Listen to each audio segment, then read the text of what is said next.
Okay. All right, it's 6:30, so we'll call the meeting to order. All board members are present. We'll do the Pledge of Allegiance.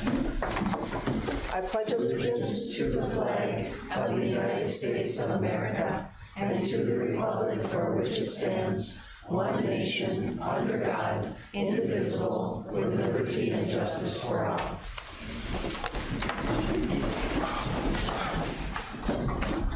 Welcome, everyone. Tonight, first on the agenda is the Student Council reports. That relates to our strategic planning goal number 10. So student council members from Rippleside, you are welcome to come to the center table. Please remind us again what your name is so Ms. Hip can, oh, look we don't have a second chair. Yeah. And smile over there, they're gonna take your picture. Jim, could you grab an extra chair? Second chair. Thank you.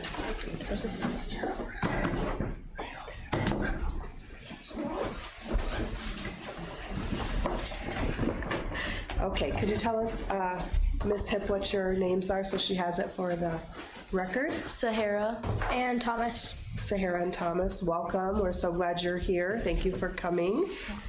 What would you like the board to know about your student council report? I do have it up behind you. You want me to move. That's what you would like the board to know, right? Well, I will get out of your way. Okay, go ahead. This is how IUE started. Last October at our dance, we placed posters for the students to sign and post positive messages to all students at Rippleside. The first post challenge was completed by Mr. Smith, Tori Orline, and a random Starbucks girl.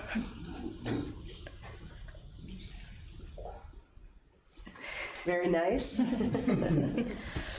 Our first challenge sent out was the Aiken Youth Center. They replied with an amazing post back to us. Cassie Kahn replied back as well as the challenge to the Glitterbeard crew at the high school.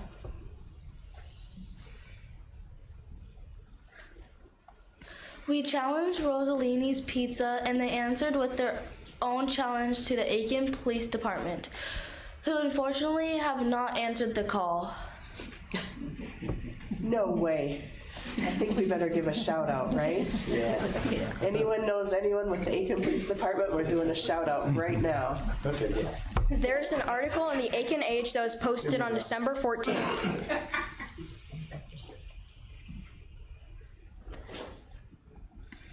We challenged WJJY with a video and a tag from our Facebook page.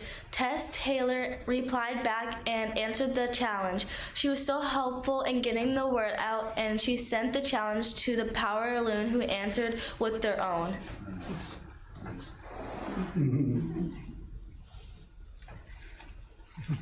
Tess helped us reach our Listen Local Minnesota, a local podcast based out of Pequot Lakes. Last Friday, Listen Local was live at Fleet Farm doing their podcast, promoting the ice fishing contest in Brainerd, and Tess went to talk to them about us. They also completed the challenge.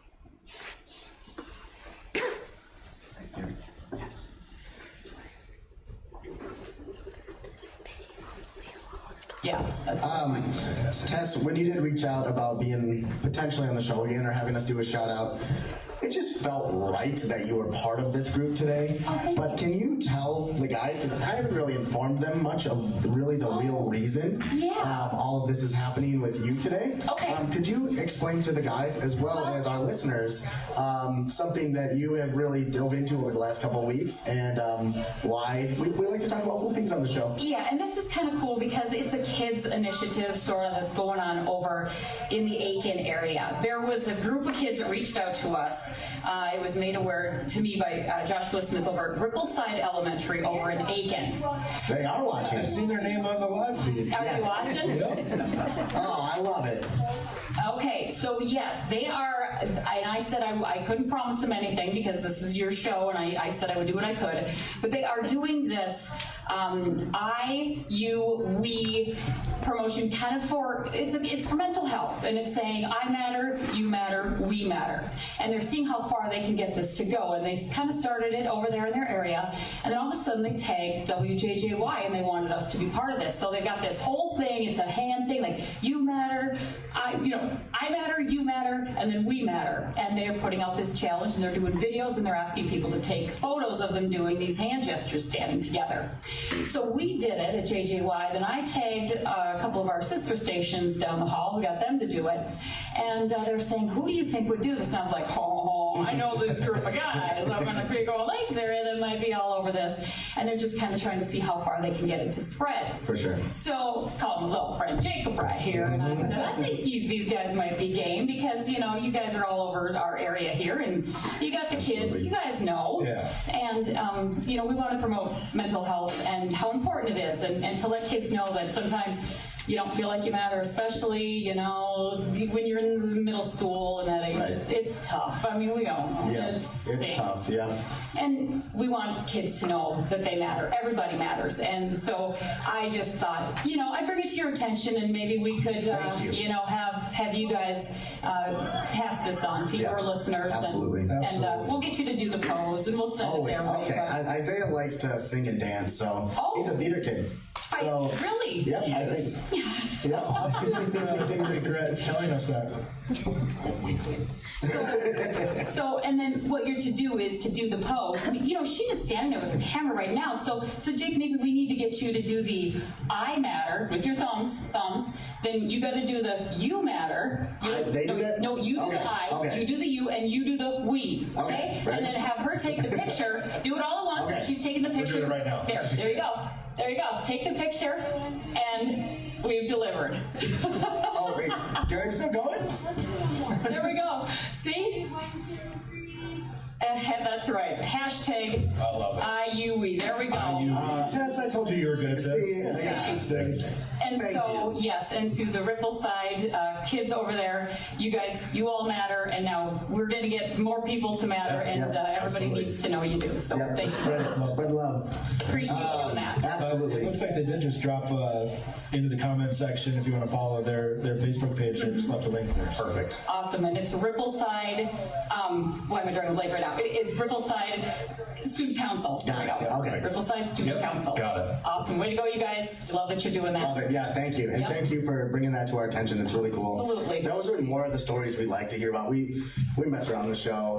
We joke around and we talk about local happenings and how bad the Vikings are and how sad we get from that. But when we get cool stories like this, those are the ones that really matter. I don't know. I like doing stuff like that. I like to... Yeah, that's Tess, when you did reach out about being...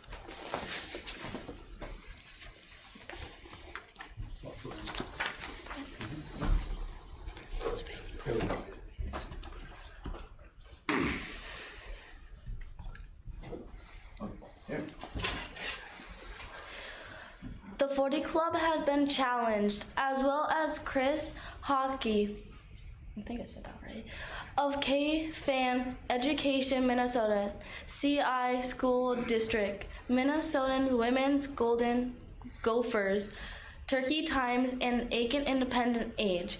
We are currently sending videos out to Brainerd I can't pronounce it. Ditchback. Yep, you're right. Northern News Now, and Lakeland Public Television. Varsity girls basketball team completed the IUE challenge.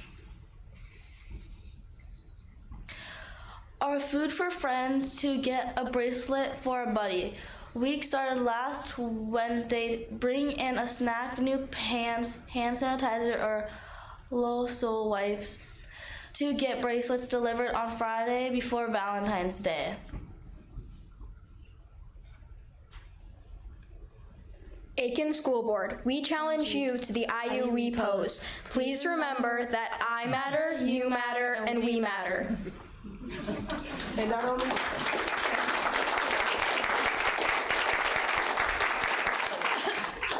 Let's do it, and I think we should challenge the Crosby School Board, don't you think? Yes, we should. All right, everybody up, let's do it. Can you guys come up and lead us? Yeah, do it. Audience, please join. Oh boy, please join. So who's doing it? It has to go I, we. We all, no, we're all doing it I together, matter with right? the thumb. I, You matter. you, we. matter. Yeah. Y'all do what we do all So can we get a video of the whole entire group? Who can video from this angle over here? Josh, can you? That's it? Yeah. No. Video? Are you ready? All of it. Pictures, video, let's do it. Ready? Go. I matter, you matter, we matter. All right. Okay, that's a shout out to all of the other school boards in our area. So let's see the videos. We should challenge McGregor. McGregor, Crosby, Hill City, everyone. Well, there isn't a better saying, and I appreciate it, because you know what? You guys do really matter, and the students really matter, and that's why all of us are here tonight. And so I can't think of anything better than to be promoting mental health, and I hope you guys realize the important work that you're doing. Thank you so much. You're amazing. Good job. Any questions before we take off? When did you start with this, John? Let's give people- In October, we had our dance. We had our Bow Wow Meow Meow dance. And we were working with the Clayton Purdy family. Yeah. We wanted to do something for positive mental health. So this kind of all started because of Bree. Because we were going to have coloring tables for, like, if they didn't want to be in the dance or the tournament, and somebody didn't print off pictures to color. So this is Bree's fault, actually. This whole thing is Bree's fault. Good job. So what we did is we got these big blank papers instead, and we just wrote I, you, we. We just, like, I matter, you matter, we matter, and we came up with that. And then all the students that were at the dance signed positive messages on these big posters, and we laminated them, and they're up at Rippleside right now. And then we were kind of thinking of ways, well, how can we get this message out? Right now, it's just at Rippleside. So I was actually at Starbucks with Tori Orland. She was helping me make plays for the 4th and 5th grade girls basketball team, helping me make plays. And then I kind of like, well, what if we do a pose? What if we get, and she's like the most, pop, she's everywhere right now. So I'm like, what if I get her to do this pose? And then we can put it on our Facebook page, and that'll bring in a lot more people to see this message. So she agreed to do it. And then, of course, you need 3, so I just, random Starbucks girl, said, she'll be in a picture, which was awesome.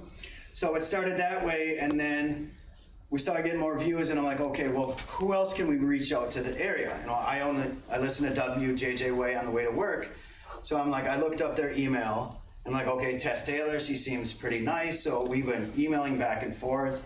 So she did this, and then Listen Local Live was in on it, which is awesome. And Rosalini's answered the challenge in different groups, which has been amazing so far. I mean, our posts and the word that's getting out isn't just in the local area anymore. We're getting 5,000 views for these different posts with these different groups. I was Northland News Now, I talked to on Friday. They were supposed to call me back today, but they're interested in doing this piece on this challenge, on this, getting it out there. Lakeland, I talked to Lakeland Public News, I think it's Lakeland Public News. So just trying to get the word out more and more. And it's amazing how small school like Rippleside, if we can get this word out farther and farther. I mean, these kids, I have 32 kids in student council. And these 32 5th and 6th graders are making this big a change to where, people can broadcast it on podcasts and stuff like that. And just from, that started in October, and now it's hopefully getting bigger and bigger as we go along. So that's our goal right now. I bet Riverwood would be on board, and a lot of the area hospitals and behavioral health care centers too. So what's been your biggest surprise so far? Probably being able to get people outside of Aiken and like that podcast, and having other people outside of Aiken and like even the county talk about this. To notice, yeah. How about you? The same. Yeah, it's exciting, isn't it? Yeah. Yeah, and then just how it's gaining more and more energy. Yeah. Yeah. Well, it's quite an accomplishment, so thank you. Keep us posted. Will do. Thank you. Dream big, challenge as many people as you want.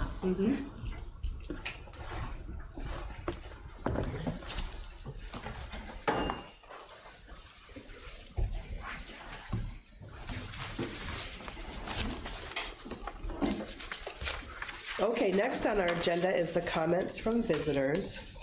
Again, good evening, everyone. Before we begin, I want to take a moment to remind us all while we are here at our. Cindy, Bailey's here for the high school. Oh, great. Sorry. Okay. Well, you walk in, we'll put you right on the spot. Yeah, no, come on in. Hi. Well, hello again. My name is Maylee. I'm the vice president, or one of two vice presidents for the Aiken High School Student Council. Recently, we just wrapped up with our Snow Days events. We had Coronation, a pep fest, and our dance for that. For Coronation, that was held not this last Monday, but the Monday before that, and Isaiah Baker and Sabina Para were our king and queen. Sabina's a foreign exchange student, so that was really fun for her to get that. Went pretty smoothly, didn't have too many issues, couple technical difficulties, but nothing too bad. The auditorium was super pretty. Our theme for everything this year was Candyland, so we had a lot of pastels, a lot of pretty colors. I personally was not there myself for Pep Fest, I couldn't make it. But from what I heard, it had a really good turnout. A lot of people were really hyped and like participating in all of our events planned. Yeah, I don't know what else to really say about that. We had our mascot dressed up there, had some good times. And then the dance, which was this last Saturday, was a good success. We changed the layout that we had it for this year. Normally we would host that in the cafeteria and that kind of commons area, but this year we moved it to our seniors commons area, and we had the concession stand going, so we were able to make some money off of that. And we raised the admission price to $5 a person for just like convenience as far as change goes, so we were able to bring in a little more profit on that. Had a pretty good turnout as far as overall attendance goes. Yeah, it was a good time. Okay. It sounds like a very busy return back from the holiday break. Oh yeah, We've been really busy. Our council has a lot of like really enthusiastic young people this year, and it's a lot of hope for us upperclassmen that haven't been seeing as much enthusiasm from that group. But there's a few really standout individuals that are gonna make it really good in the future. Definitely a lot of leadership in our younger members. That's great. Maylee, are you doing a Valentine's event this year like you guys usually do? I think we might be planning something in our next meeting. Again, I won't be here for it. I'm gonna be out of town on vacation for that week, so I'm not sure. In the past, we have done like a flower, like kind of candygram kind of thing, but I'm not sure if we're planning on that again this year. Because I think it's junior high student. what's the junior high doing it this? That does Valentine's. Must be them. It is. Okay. So hopefully them, if anything. Yeah. Any questions?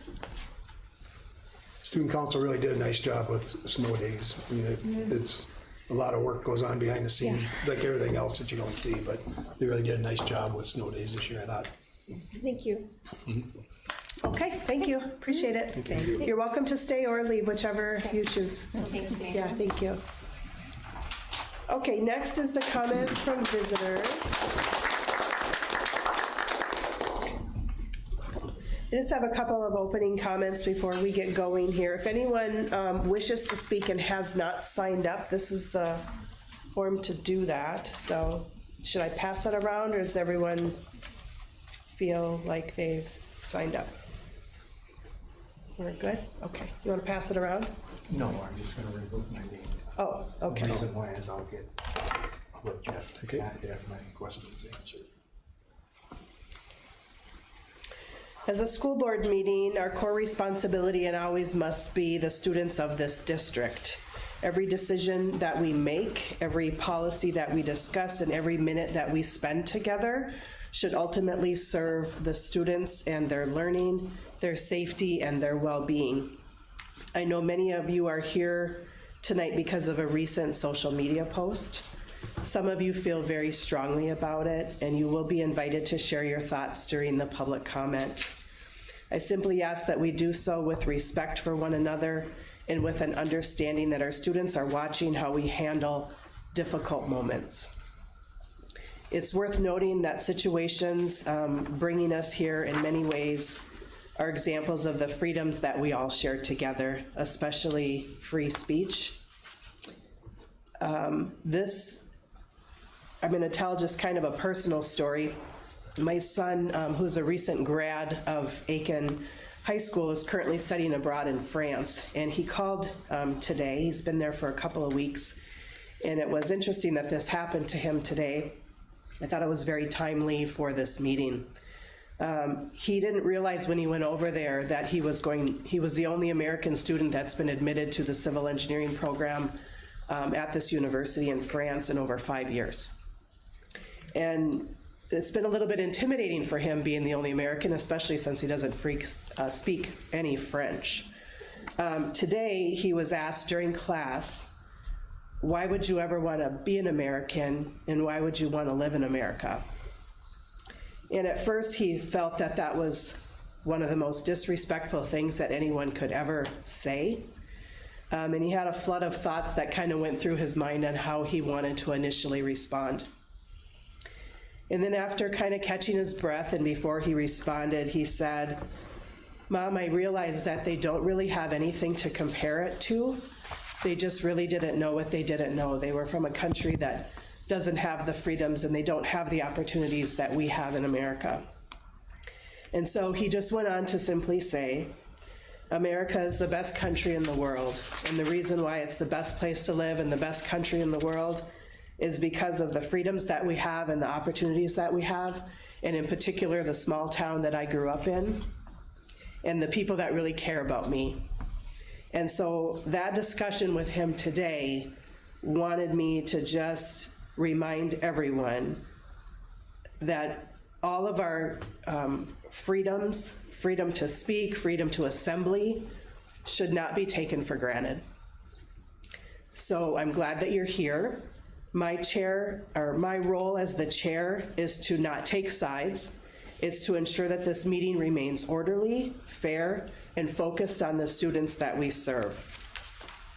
As we move into the public comment portion, I ask everyone to help us maintain a space where every speaker is treated with courtesy and where our shared commitment to students help guide the tone of this meeting. That is our priority. If you would like to speak again, please add your name to the sign-up sheet. I will call your name. I will simply ask that you start by identifying your first and last name for Ms. Hipp so she can listen as the recorder. Then you may speak respectfully and without personal attack for up to 5 minutes, which is our allotted time. Our students, our families, and our staff deserve a meeting environment that reflects the values that we expect inside our schools. Please know that the board is here to listen, and as such, the board will not be engaging in any discussion during the public meeting portion. If there's follow-up that is needed, I'm more than happy to direct that follow-up to the appropriate person, and we will follow up. So thank you for coming. I appreciate you all being here. So the first person is Jennifer Cummings.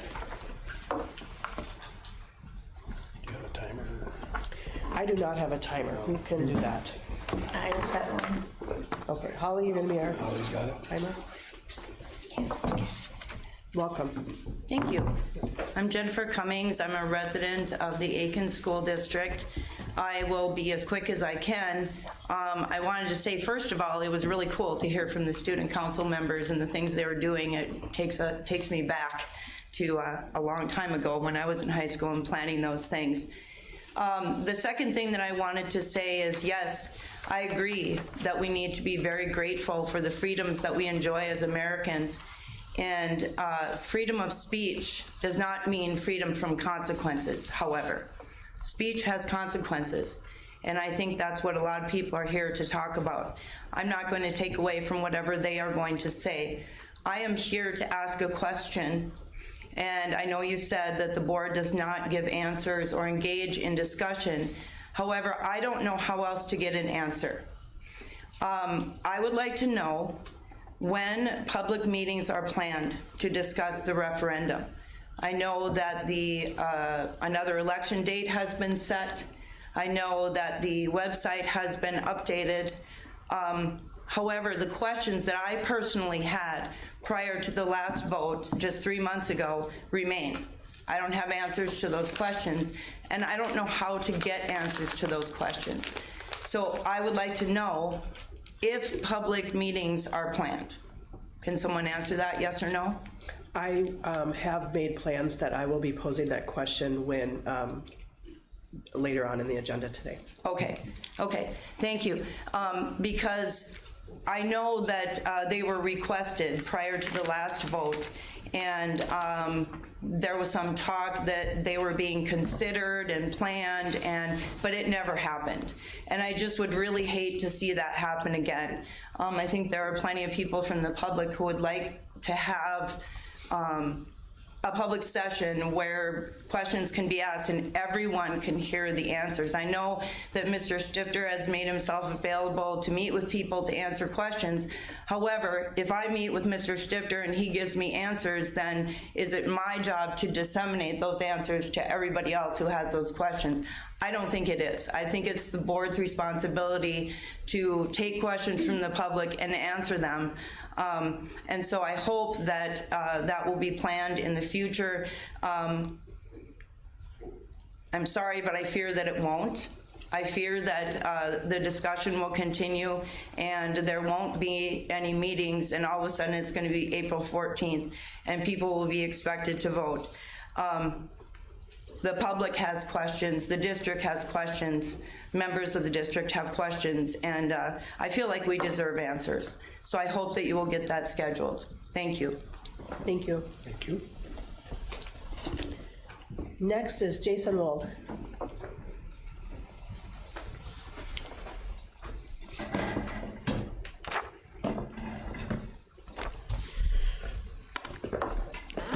Good evening. My name is Jason Wold. I grew up in Aiken.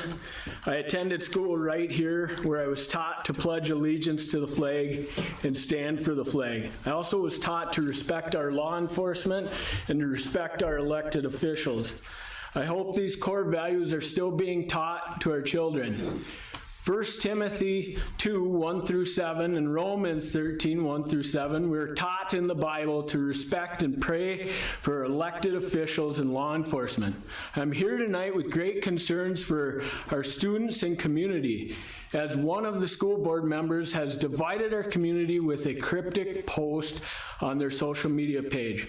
The post reads as follows, I quote, "There were about 80 Brainerd High School students who walked out of school for an hour last Friday. There were several pictures of them with their amazing signs." Amazing. However, this picture stuck out. Pictures like these will be iconic, and history is being documented, I unquote. The sign that the student is holding up says "Abolish ICE and F Trump." I think this is a disgusting post from our elected school board member. This person was elected to do a job for our community and represent our community and students.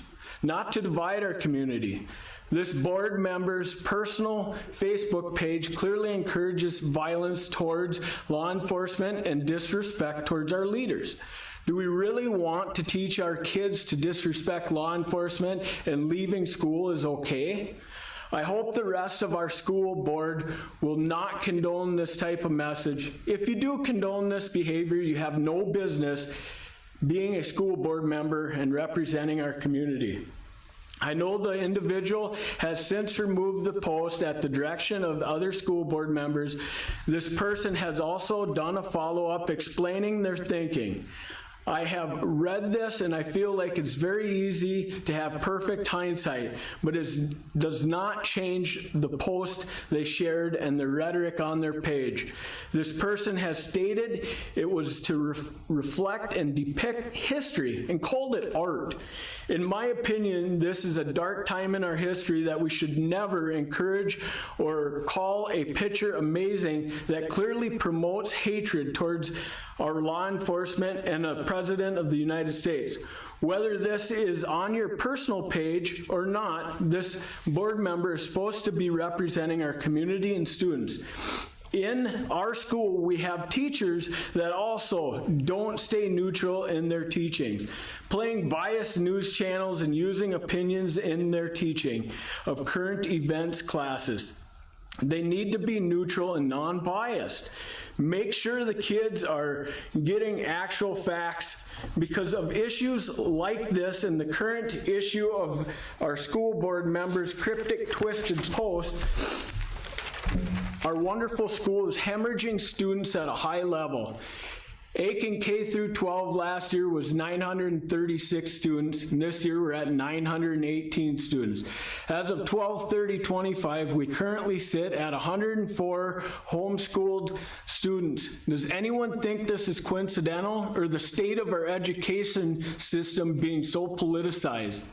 With such division in our nation and parents worried about their kids being indoctrinated into some of this wild radical ideology, parents are choosing to teach their kids at home or in different manners, such as private schools with heavy decline in students. How do we promote a new school, especially with one of our elected school board members posting such hatred? I believe this board member is in direct violation of code of ethics they've agreed upon when elected. Code ethics 209 under F 3 through 6. 3 states abide by all rules and regulations as promulgated by the Minnesota Department of Education and other state and federal agencies with jurisdiction over school districts, meaning we should not promote the students to leave school during school. The Minnesota Department of Education is very clear on truancy.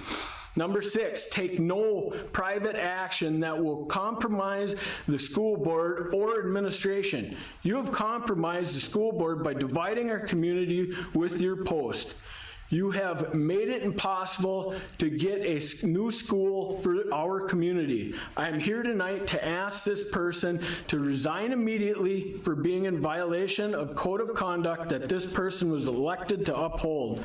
The message this sends to our students goes against our community's values and what we have been taught right here in our wonderful school.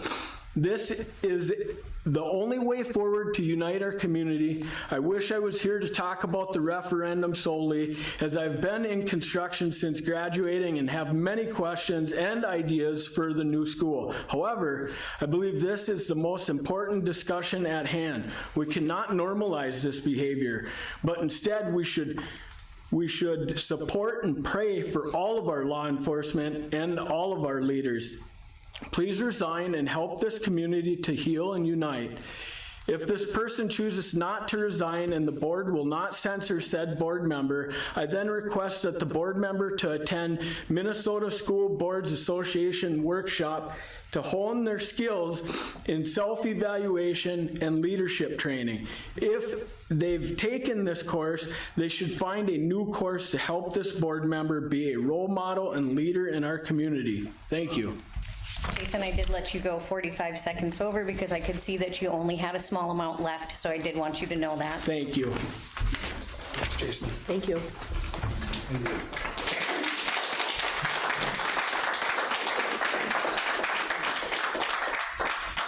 Mr. Fisher, you marked yourself off, correct? Okay. Marcia Bear. Skip somebody, I thought I was number 4 on the list. You were, but he removed his name, so you are next. Okay, well, unprepared as I may be. My name is Marcia Bear. I'm just going to try to read my hastily scribbled notes. Absent any language in the United States Constitution, Minnesota statute, or any language in any specific document that any board members may sign when they become school board members, I just wonder if there really is any legal basis for asking a school board member to resign because of a comment made on a private, personal social media post. I understand that the post was a reposting of an article, so not that controversial. That doesn't strike me as terribly controversial, just posting something about the news. And, you know, frankly, we're in a awfully, terribly tumultuous passage in history, something really unlike anything we've experienced in the last 80 years. And students don't live in a vacuum. They don't just come to school with their minds empty and their social media accounts empty and their correspondence empty of any content. They show up in school somewhat plugged into what's going on in reality, and personally, I'm not shocked by a school board member posting something on a social media account that is a discussion of events in the public sphere. It's public information.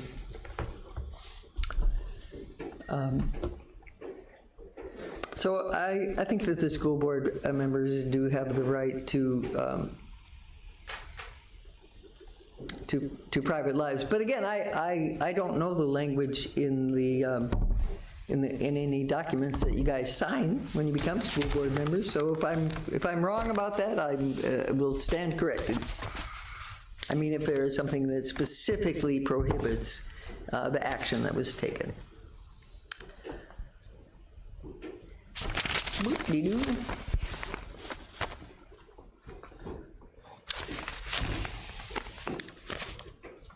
School board members are elected, so there is a court of public opinion, and that is upcoming elections. And that, in my opinion, is where the issue of approval or disapproval of this board member's actions should be hashed out. Our wonderful democracy provides exactly that sort of model for resolving complex societal issues. But anyway, that is pretty much what I want to say. I just am open to hearing any information that I do not currently possess about the rights of school board members to have private lives and private conversations on their private social media. I certainly would not consider any such post to be a cause of the divisiveness in our culture and society and our country at this time. No single member in this room is responsible for creating divisiveness. That divisiveness has been generated by a lot of people in public positions who have quite a lot more influence than any person posting on a social media account on this board or in this room. Thank you. Thank you.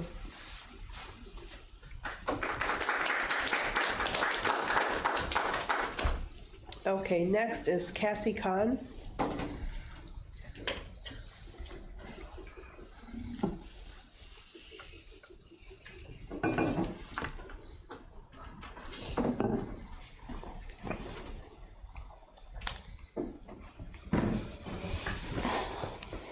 Hi. I'm coming to you as a parent of students in Aiken Public Schools.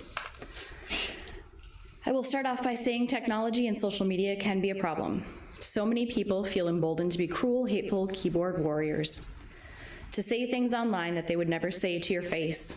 It is why my children don't have social media, and if I'm scrolling on my phone and I see something they shouldn't see, I make sure to either 1, hide it, or 2, explain it. Many of you who have had issues with SEL in the past have stated that this is things that are parents' jobs, and I agree to that extent that that is my job. However, Pastor Hauser's post was none of that. Not hateful, cruel, or inappropriate. It commented on the historical significance of this moment in time. In the past, students have played a significant role in past history events. From Sophie Scholl, the German college student who helped distribute pamphlets educating the German people on the Nazi regime to be executed, to sit-ins and freedom rides on the civil rights movements and protests against Vietnam, students have historical impact on the events around them. Did the picture have a profane word on it? Yes. But Dawn did not use that word in her post, and I have never heard her use that word in front of students.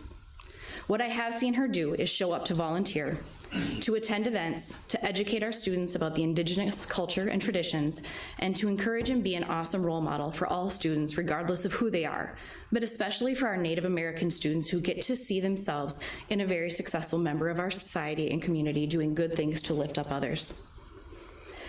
Many of you who are here to speak or who have issues with that comment on Dawn's post are also very public proponents of our president, which is well within your right of freedom of speech.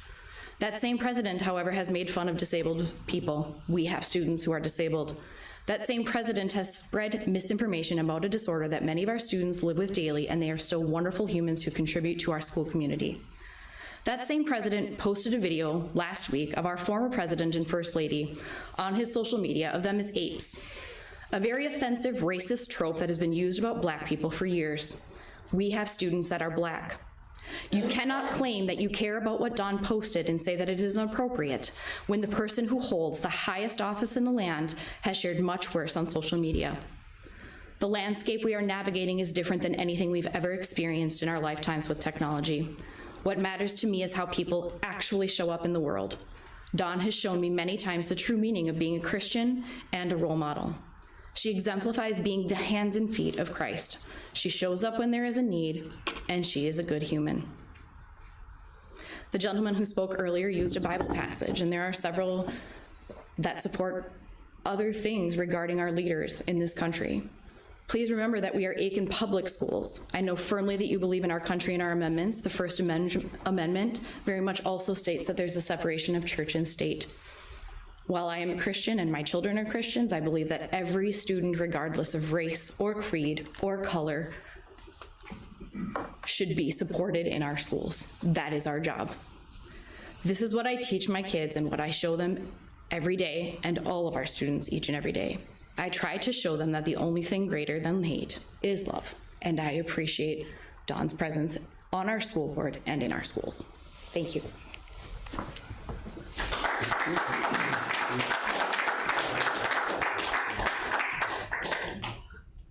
Next is Patty Lyman. Am I saying that right? Yeah. Okay. I'll just read what I have to say. I just want you to know that I know Dawn Hauser, and what I know is that she is the epitome of a good human. If we all strive to be just a portion of what Dawn is, this world would be a more gentler, loving place. Mr. Walt said that she should be an example to our students. Dawn is exactly that in her speech and in her actions. Dawn contributes so much to the schools and to the community in this town. This action is a huge distraction, and it's based on political bias, personal or religious bias, and it's an embarrassment to the community and our school. We had a similar distraction when a school employee stood in the street yelling at the rally goers about how his students did not need to see what we were doing, which was defending the Constitution. There are so many more matters that are so much more important than this to address, and this is ridiculous, and I think the discussion on it should go no further. Thank you. Next is Sue Ellis.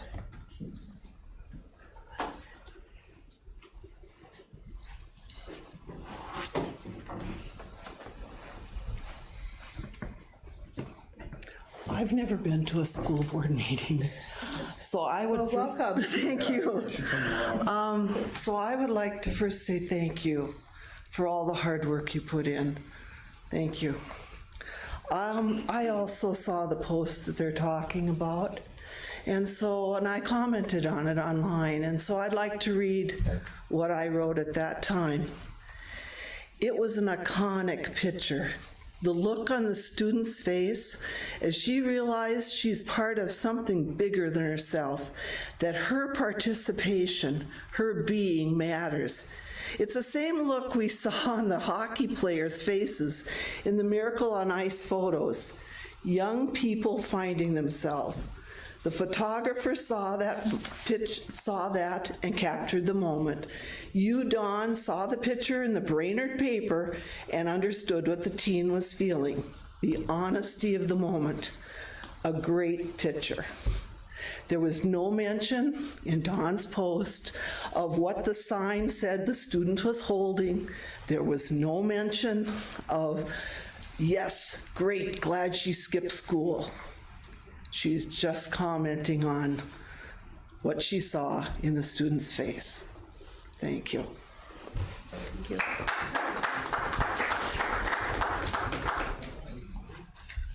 Susan Clark Harris.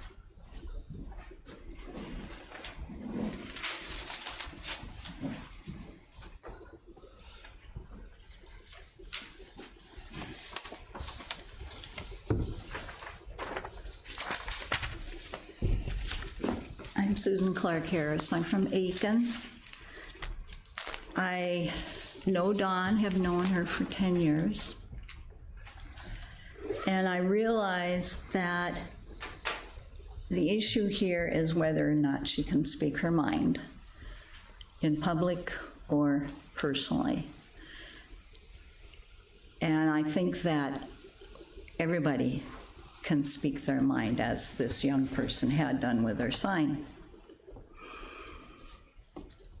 As a pastor's wife, I do understand the tightrope that Pastor Dawn has had to do in Aiken. And this one maybe has left her a little bit creaky on that rope. The impact of our words is very important. Whether it's public or personal, whether they're polite words or rude words, people can be unhappy about her support for those girls. She didn't say she liked the words. And I will say, I couldn't even read them, but I know once I understood what it said, that I hear those words from kids all the time. My grandkids use them, and in essence, I ignore those words when they show up in the statements, because they're not going to change for me. The message that we need to be able to say to all students is they have freedom of speech, whether we like what they say or how they say it. Dawn gives everybody else the right to share their opinion. She listens. She should have the same right as the rest of us. Thank you. Is it Shania? Shania The Matson. last on our list, I think it says Shania Matson. Am I saying that right? Shania. Shania. Thank you. That's a really beautiful name. Thanks.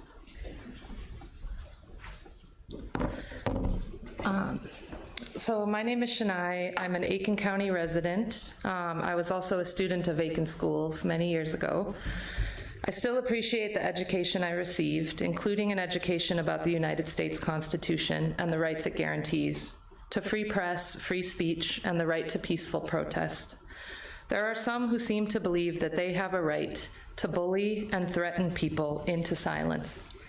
Not for anything they've done wrong, not for violating any codes of conduct, not even for disagreeing politically, but simply for speaking up about what is happening here in our state and in our country. For simply sharing a picture and a news story.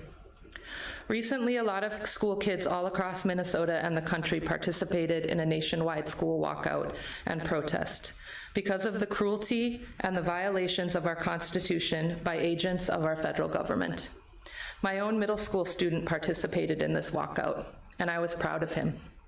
He understands that all kids deserve to get an education and to be safe in their schools and in their communities. Right now, in many communities in Minnesota, families are scared to send their kids to school because of state-sponsored violence. We have to stand together and say no to political violence, to bullying, and to threats everywhere that it is perpetuated.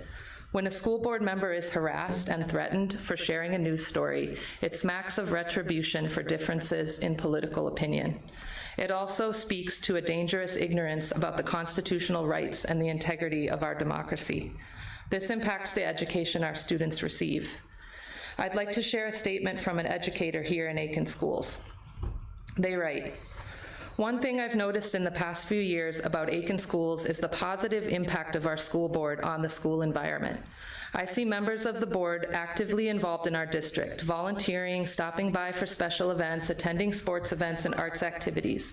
I've experienced verbal encouragement and personal support from several board members. They ask how I'm doing, they ask what my students need, and in all cases, I know it's coming from a genuine place. I wanted to take this chance to publicly praise the board, but to also offer some perspective to the community.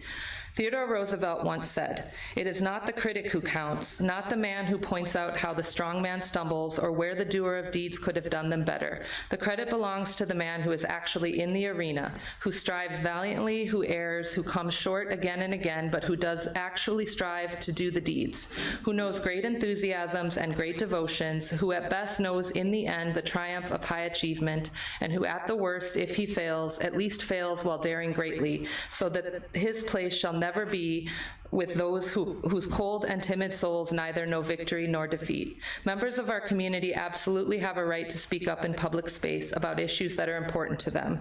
But for those of you doing so tonight, I pose this challenge. When you're done speaking up, consider also showing up.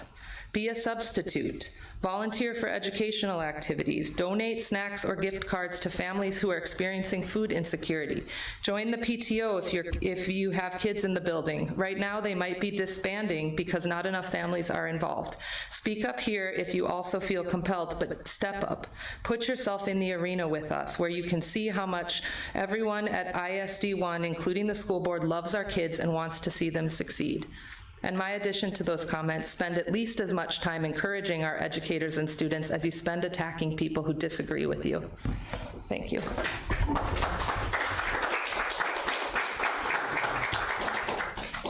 I don't have anyone else on the list. Was there anyone else who wished to address the board? Last chance. Okay, seeing no hands, I think we'll move on. Thank you. I appreciate everyone's comments.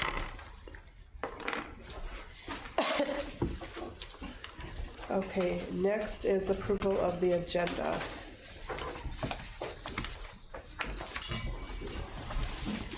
I'll move that we approve the agenda as written.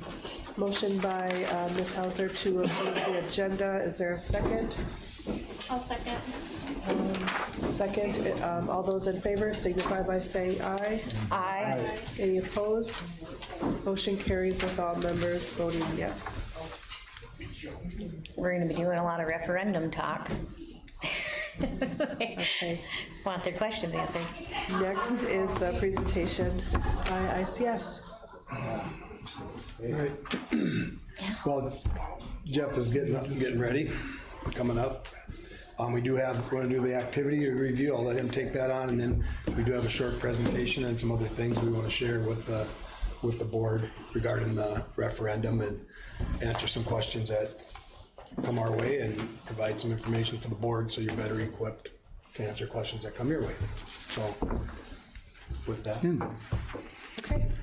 Hey, great to see you again. How are you? Should I move? We have been, yeah, well, maybe. Get out of there. Maybe you need to move again. Thanks. I know you all had homework to do, and to look at the workshop from last time about the questions that are in the Minnesota Department of Education guidelines for school construction that help look at whether or not a school should be considered to be replaced or remodeled, right? And so I ask you if I think you've all filled it out. If you haven't, quickly fill it out. Dan brought an extra copy, but we have stickers for you.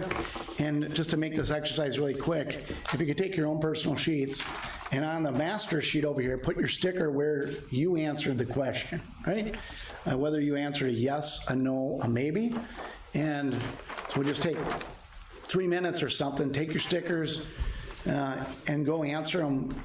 Put them in the column that you answered as individual board members. And as you're doing that, I'll just kind of talk about this with the general public so they understand what this worksheet is that we worked on, okay? Dan's got your stickers up at the front. So this exercise really is, the answer to key question is not clear and simple whether or not you should build a new school or remodel an existing one.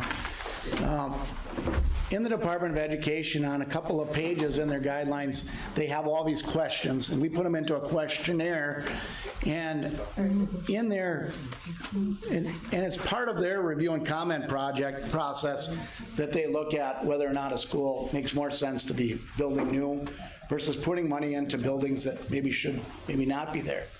And so as part of this, the questions, the more yes answers we have, the more likely a school really isn't adequate for current staff, student, and programs, and really should be considered to be replaced. And so I know you guys have been studying this for 1.5 years.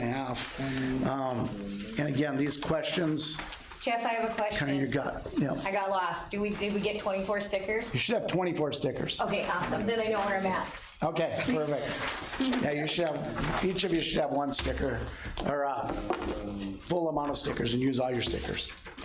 And we intend to just take this, results of this, and put it on the district website, right? So if I'm a citizen at home and I'm wondering, maybe I think we should remodel this, and a citizen at home can look at the same questions, and if they're familiar with your elementary school, they can answer these questions as they see relevant too, right? And kind of follow along with the work that you guys have been doing. I know you guys have evaluated these questions 10 times over, but I think it's a helpful exercise, right? Good visual. What did you think about it, Trent?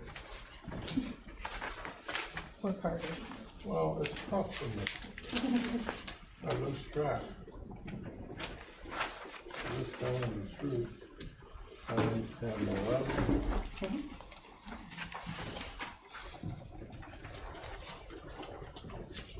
What was the struggle?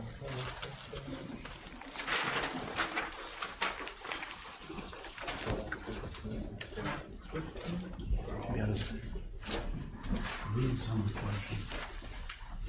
What's that? Please read some of the questions. You can have mine. It's got the big letters if you want. I got one. Okay. So just for folks that are here, the questions in the questions, and I'll just read them out loud. Does the school district have too many facilities for the number of students? Are there student safety issues? An example, student and bus drop-off on the school site. Is the school site too small to meet current needs for parking and outdoor activities? Is it difficult or impossible to solve school site issues by closing streets and/or purchasing adjacent properties?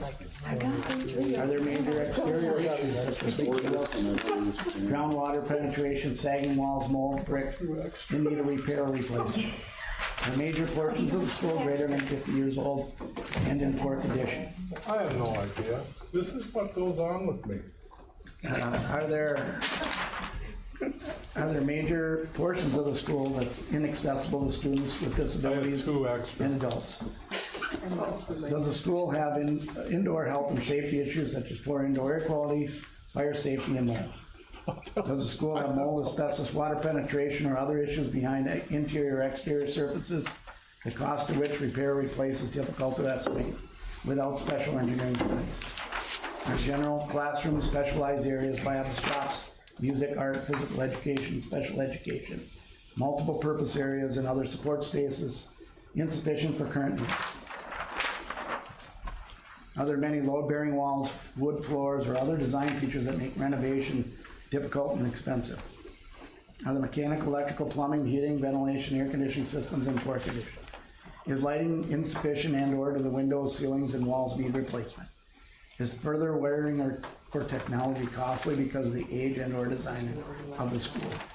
Is the school enrollment either too small or too large for the capacity of the facility? Are school operational maintenance costs high? Are community use spaces in the school few or insufficient for current needs?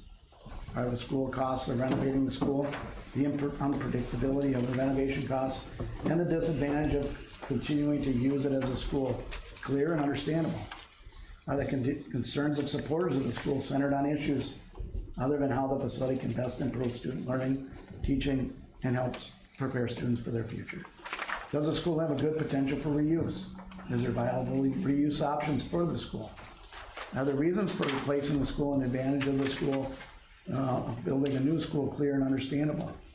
Does the school district have the bonding capacity to build a new school? Will the school likely be serving students for the life of the bond issue? Well, those are just some of the questions. And again, we'll make sure this is posted on the district website, including with the results of the exercise. And this document is part of the exercise we had to do with the review and comments that we had to submit to MDE. Not sure if you said that at the start or not. Yeah, I didn't, yeah. And I read out, as I was, 7, so, oopsie. I was one short, so here, Here. Do you want me to pull it from Rollins Extras? Yeah, I had 2 extras. Where was your last one supposed to go, Cindy? I knew it wasn't going to do well. On a yes? Yeah. Okay. I had a theory on doing it, but it would only work if I was the first one. And then I kind of figured it out halfway through that my way of doing it wasn't going to be right.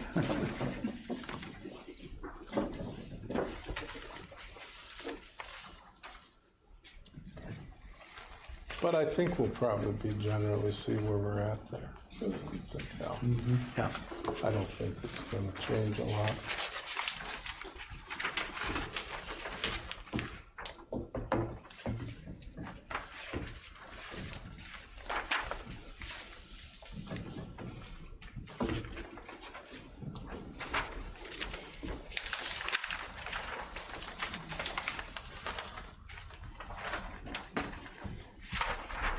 Growing in the water.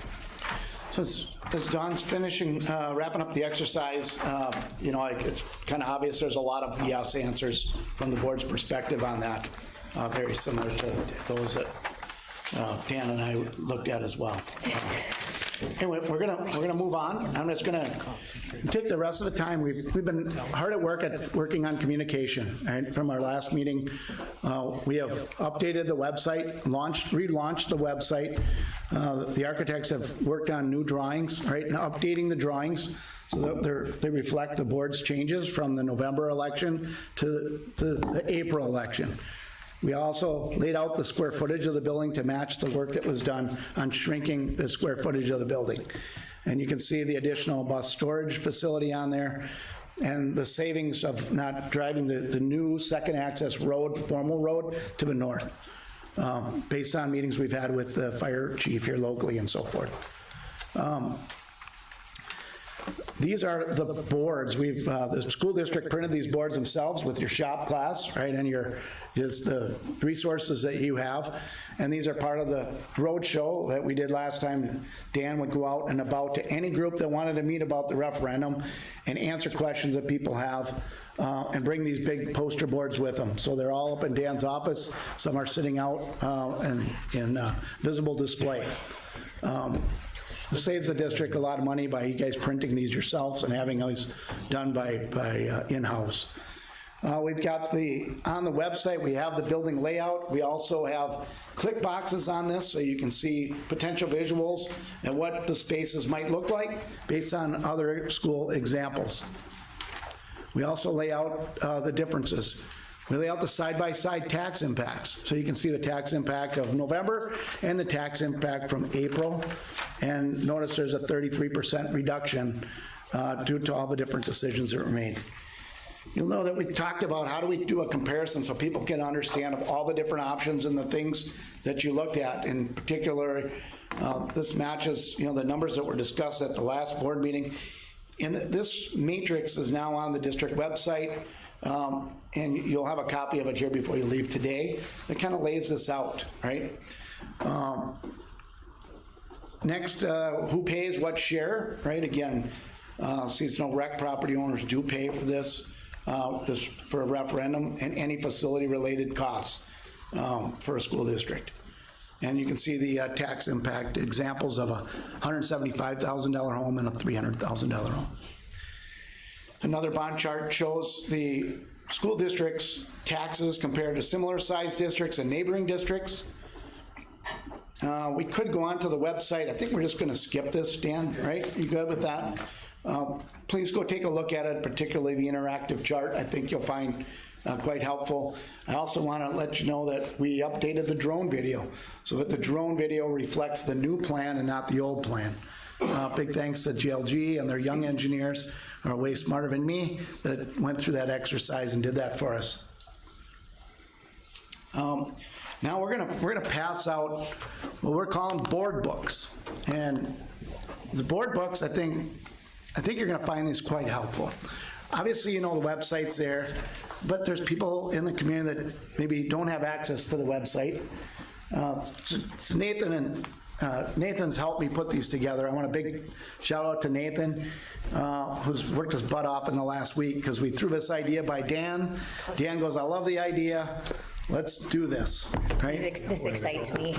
All right, and so this is meant because... Oh, this is going to be so helpful in my conversations, Jeff. Thank you. So I won't leave home without this. There you go.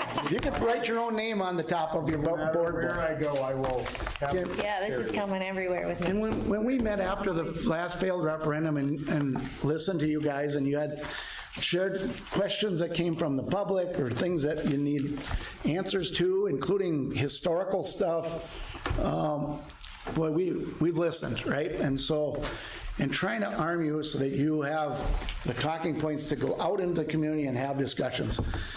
It starts with the board cover. The cover itself is, you might sit down and have a cup of coffee and somebody only has 30 seconds to meet with you. And the cover's meant to, well, we have 3 ballot questions coming. Question 1, question 2, question 3. And you notice you have they can put their camera phone on to the QR code and they can immediately get connected to your district website. We are aiken.org that has all the answers on the website for individuals to take the information themselves. So it starts with the cover. Then I'm going to have Dan kind of walk through the tabs. We're not going to go through all of them, but there's some information I think you folks are going to find will be very helpful as you're out having dialogue. Yeah. Okay, Dan? So really just an introduction into this, and Jeff's already done that, but it's really taking an overall look at the plan, an overview. The first 3 tabs are the different ballot questions, which we have approved and are moving forward. If we get to tab D, I think this is a key page. This talks about what has changed since the November election in November of 2025, what we did to reduce the cost by 33%. Key takeaway and changes, those are listed there. for you to have, that you'll see, again, most of this information, if not all of it, is on the website, but we wanted to have it so that if you're having a conversation or questions come up, you could look at the table of contents and say, hey, I can find what has changed in the plan right there. Did we by chance make one of these maybe for the city council or our county commissioners, just so it's very much all there for them in paper? We talked today about putting this on the website, we talked about having a copy sitting at City Hall. Maybe we should have one at the county building. We certainly can consider that. All right. Yeah, and then you can read through the matrix, which Jeff pulled up, is behind letter F. That's we worked on a lot of improvements to that since we brought it up here at a board meeting a while back, showing the different options from building new on the new site, building a new facility on the existing site, doing a remodel, and then doing just a repair only. Again, showing the different layout and breakdown of costs there. And then the rest of that section gets in kind of explaining some of those options of what you're seeing on the matrix. Again, that was, I think, something that the board was asking, if we could have a document to make, I don't know if it's a simple comparison, but a comparison as quickly as we can. Next tab, G, is voter information. That's all the information. That's what's on our site, in the either early voting or election day and everything in there in between. I'm gonna skip a couple of things here, but I guess just one. But cost and the timeline, that's laid out. Looking at the budgets, and all the way, everything there down to the cost of all three messages, all three questions, and then getting down on the bottom. If we do with the pre-K 6 school costs, what the transportation center would cost, what an auxiliary gym would cost, going through that way. Jay, the why April, I think this is something that's important. It's a question that's been asked me, why April? And part of the big reason, or one of the big reasons coming back in April, is to continue to get access to the IRRR funds. After the November election, when we reached back out to them, the impression was given that if we come back within the year and we can pass a question and we got to meet all the criteria of MDE, which is what we've done with making the plan changes, that we would be able to request that $5 million. After this cycle for IRRR goes through, then that money could be given to another project, whether another school, another community, another whatever. So that's a big reason behind coming back in April. We still have the opportunity to get that $5 million. And along with that $5 million is to help pay for our infrastructure. The infrastructure cost coming into our property is all part of our project cost. The city or the county are not paying that. That's a part of our cost with our referendum. Those dollars are figured in to our referendum ask. Then this $5 million is also figured in as kind of to help cover that cost. We don't know where that IRRR meeting, or is it? It's a meeting this Thursday. Yeah. It's on the agenda for Aiken to get $5 million. Right? Is it where? Is it in the same It's spot? at the IRRB offices in Evelyn. And then what time? At 3:30. 3:30. I'll send that out if somebody wants to go. I'll be there if we want to light up. Yeah. It's I considered going. Okay. The agenda came out today and we're on there. And I gotta find out. I gotta contact them tomorrow, find out if they want me to do a presentation again or how that all plays out. So I have it on my calendar to go with you. okay. So I'll send out an email tomorrow once I get more details. Okay. You just follow down. We have the IRRB grant, which we're talking about. Test scores come up. And test scores get funky to try and explain. It's not the typical 90% A, 80%. It's a whole different thing. But what we can do is compare apples to apples, and when we compare to area school districts, as you know, our math scores are the highest in the area. Our reading scores are coming in second. Our graduation rates were second. So we're at the top when we make comparisons there. Enrollment is the tab M, And, enrollment always becomes a question or comes up. We have all the data there from the demographic study we did, or most of the data from that study that we did. If you remember, that was like a 15-page report. We pulled out things that are relevant. And the thing that to stress with enrollment is that our elementary enrollment has stabilized. When we see, actually our elementary enrollment is up 10 kids from last year at this time. Where we're seeing a decline in enrollment is a high school, and it has nothing to do with anything other than the fact that we have smaller class sizes now. So our 7th grade is our first small class size in the high school, so we're gonna have 3-4 years where high school enrollment is gonna decline because we're graduating 85 kids roughly, and we're bringing in 60, 65 depending on the year. But when we're talking about our elementary, our enrollment is actually stabilized because those classes have already come through. That's the work we've done with rearranging and right sizing the elementary school staff-wise has been done. So that's something to, the enrollment comes up. The other thing along with this is homeschool. We have a little bit of homeschool. Our homeschool numbers have stayed.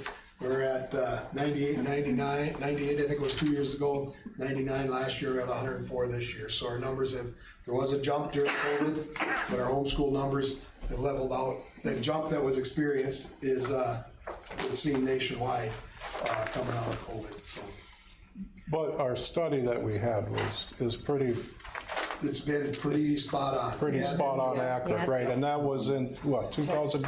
10 years ago. Well, we had two. We had one done 10 years. The district had one done about 10 years ago, 12 years ago, and that proved to be almost within a few students of where their projection was. So we had it done 2 years ago, and so far the data we have from that study is tracking with what we're seeing in our enrollment. So when we look at the projections of that, we feel pretty confident that those are the numbers we're going to end up with. And remind me who did that research?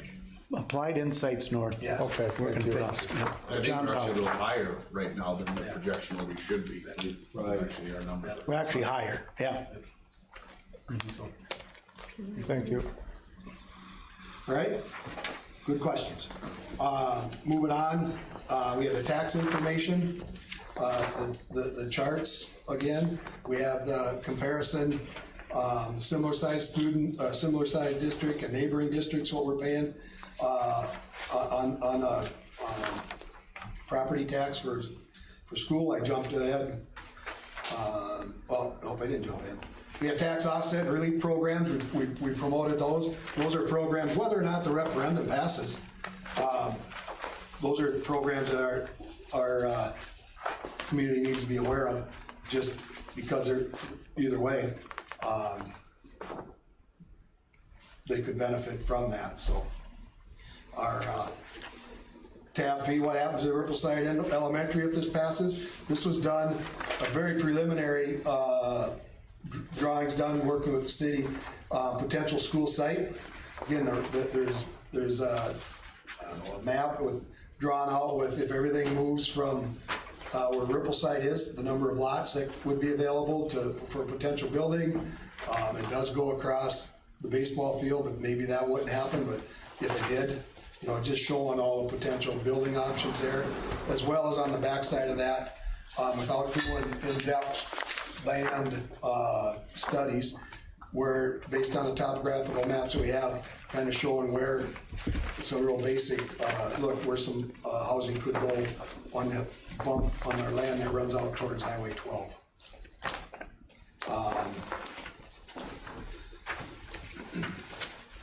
What if the referendum doesn't pass? That's the question that's come up, and that's just taking a look at. If you look at this, it shows the different options. And it depends what the board wants to do at that time. Is it just replacing the roofs at the Rippleside? Is it adjusting the parking or the bus drop-off? Which would, there's 3 different options there that ICS and JLG came up with. All 3 of those options impact the ball field and the areas there, but to give us a drop-off and a separate our bus and our parents dropping off. We need more space there. The building's really not turned. If looking at that, our building is the entryway, there's really not an entryway to where the parent drop and the parking would be, but that would just address the bus parking or bus drop off and parent drop off, trying to separate those and Dan, am I looking at this right? All three of those options are us building a whole new road in back by where you go into the city park? out there by Sprite. Okay. Right field. And coming in, is that parent or is that bus? We'll talk about that, and we got another slide on that. Okay. We'll talk more specific on that. But yeah, that would be the parent bus drop off coming in. Okay. So, and Jeff, I might be taking some of your thunder here, but I'm gonna keep going. The land purchase, that's a question that's come up, and we have some information in there about the land and the land purchase, a little bit about some of the sites that were evaluated and looked at. So you have that information. What is the plan for the high school fields? And basically, our high school and the fields. One question came up, is last time we went out, 10 years ago, we went out saying the high school needed to be replaced, and now I went on to the Ripple side, the elementary, why not stay with the high school? The reason for that is that we've done remodeling. The area we're sitting in has been remodeled since that referendum. Our science rooms on both second and third floor have been remodeled. Our math rooms down the opposite hallway, that whole wing has kind of been reconfigured and redone. As you come in, our commons area, our cafeteria area have been remodeled. So there's been remodeling done. And what happened after the last 10 years ago when it didn't pass, the school board said, hey, these are things that have to be done. And some of it was done with insurance money from some of the flood issues, but a lot of it, the remodeling down on the commons area was done with local taxes and also a grant that was written at the time to help pay for the secure entry. So we have addressed the needs at the high school. During that time, Ripple side has kind of been put on hold, and now we're shifting gears there. So, Is the land issue that you guys hear more on where it's at, or was it the cost of the actual purchase? I would say hear more about the purchase process. Purchase process, yeah. But, okay. How did that happen? Yeah. I also hear that, it's so far out of town, but. Yeah, the one thing we heard a few times is, I don't think people understand the breadth of the process that the board went through at the time. They just think they bought somebody's relative's land or some darn thing, right? And not aware that you looked at 18 properties and went through an extensive study. But the study, I don't think, was really publicly put out there, right? Because it was talking about people's private properties, right? But we got the properties that are listed there on the study. We actually also have the slides from the task force at the time that was recommending to the board to purchase property for the future vision of bringing all your buildings together in one location. So the slides from that actual recommendation from your citizen task force are in your board book as well. We move on to ICS. Brian was on that committee. I was there. Yes. Yes. And 1.5% of total construction costs for land purchase is ridiculously cheap on an industrial site like this. It's unheard of. So. We did put some information in there about ICS and who they are, because I think we did. Yes. Yeah. Yes. And then we're on to the facts page. It's basically right out of the website. Frequently asked questions in case you get to a spot, and you have them in front of you. And then we have the last thing in there, I believe, is a review and comment that we sent on to MVPD, which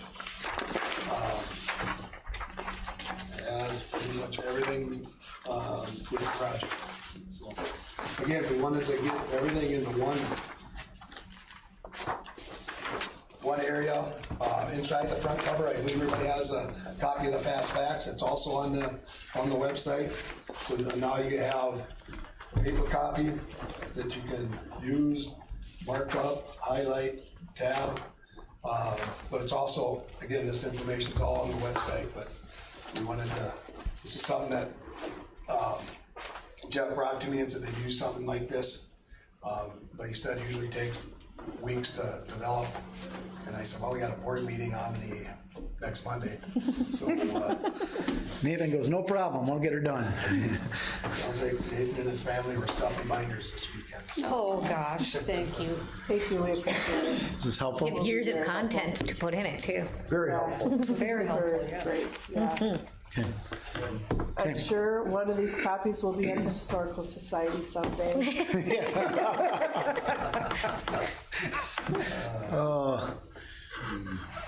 All right, moving on to the next slide. Unless there's any questions about the board book? Thank you, by the way. And Excellent. if you feel like there's something missing that you need, 3-ring pin, punch it, put it in your book, right? If there's something you think we got to be adding to the website, again, any questions that you hear coming up, frequently asked questions, let's get them on the website, right? So keep communicating with Dan. We talk just about he talks to me more than his wife. Poor Dan. In January, there was a couple of requests you kind of had, right? And you said, well, what are our total roofing needs at the elementary school and what would that cost roughly, right? You also talked about what are our options for parent pickup and drop off and parking. So we worked on some of this information.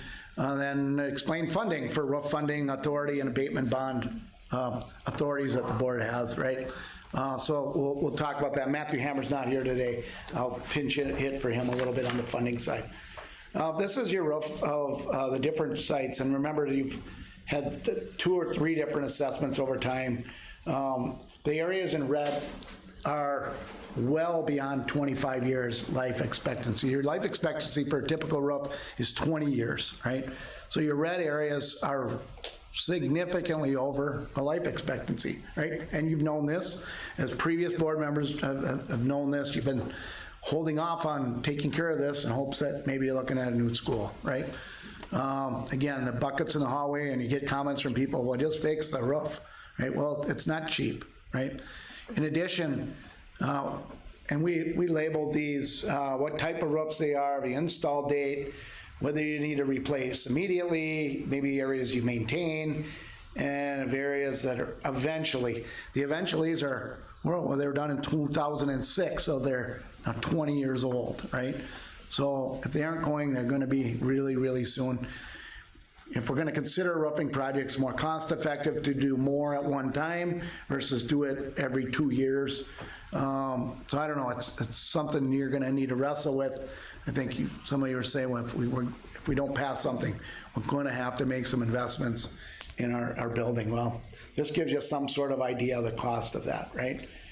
We laid everything out transparently like we do every time. There's your square footage. There's a rough cost on the bid budget. So that's what bids would be expected to come in. Your soft costs can include your design, your management, permits, all the requirements associated with state applications and so forth for school districts. And management services for site services.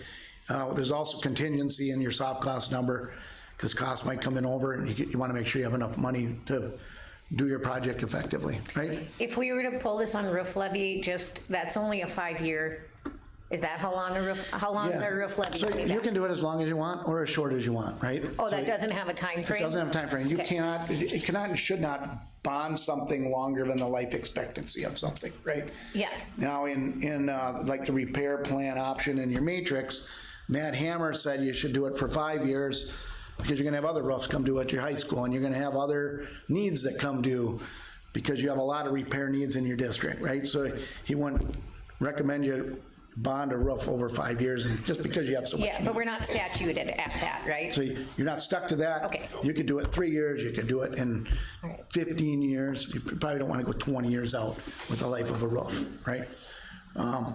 You do have the authority as a school board to levy, to pay off your roofs, right? And doing that without a vote, right? Just to make sure you can take care of your infrastructure needs. So you as a board do have the authority to do that and as many years and out as you'd like to do, right? I would think if you're seriously about doing this, if the referendum failed, as soon as the snow comes off this roof, we should do a little more in-depth assessment of particularly of the 20-year sections to see where that's at from an inspection perspective. Any other questions, roofing?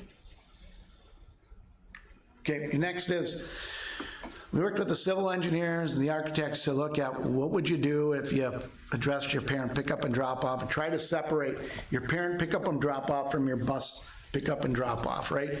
And again, as everybody in the room knows, you overflow onto 169, you have an officer there just about every day trying to direct traffic, and you have a good 5, 6, I don't know how many volunteers helping to work with Principal Dockin every day to make sure kids are safe coming in and out of your school.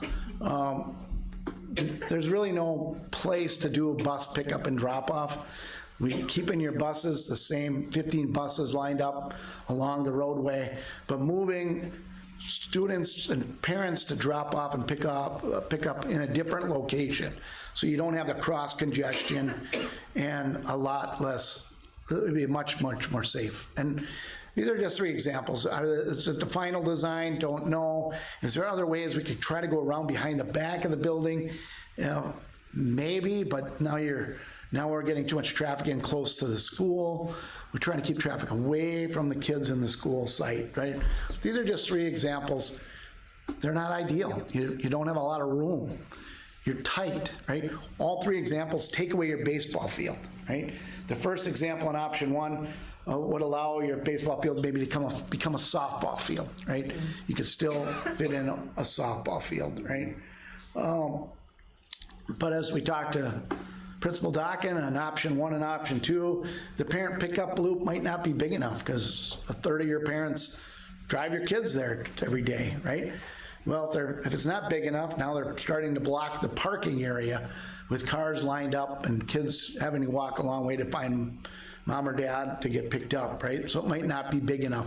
Whereas the option 3 is a bigger parent pickup and drop off loop, allows for more cars to be in the loop. And as Dan mentioned, as we went through the board book, the front of the building is to the road of the bus is not towards the parking lot and parent pickup and drop off, right? Be nicer if your school entrance was on that other side. Well, that's a whole nother challenge and a whole nother potential problem you have if you're staying in this facility, as you know, right? But hopefully this helps you kind of visualize. Could be done. I put the tagline on the bottom because Dan and I go, well, this was great, but then what do you do with your baseball field? Right? On option 1 or 2, are either of those parking lots bigger than our current parking lot that's there? Because a majority of our staff still have to park on the street. Yeah, so they are, obviously the option 1 is not as big as option 2 and definitely not as big as option 3, right? I think the lots might be actually a little bit smaller. On 1 and 2? Yeah, then That's what my question we have was. right now could accommodate all of our staff. People just choose to park on the staff, whether it depends on the end of the building that they work on. Mm-hmm. But I mean, our parking lot now for staff is pretty good size. There's a lot of space at the back every day. So not ideal. And discussions we've had with your administration team, it's like, we don't even go there if we don't have to go here, right? This is, hopefully the referendum, the community supports it, and you don't even have to try to figure this out. Where would you put the baseball field, right? The simple answer is put it on your new land. You don't have road access in, you don't have utilities in it, you don't have electrical to run lights out there, you won't have water out there, right? So you can't just go put it out there. Where else would you put it in town? There's not a lot of land around. Could you use other funding authorities to move your baseball field? Well, yes. You have lease levy authority for educational spaces, provided it's also used for some educational spaces, you would be able to do that. Other districts have had an athletic field, be part of a lease levy.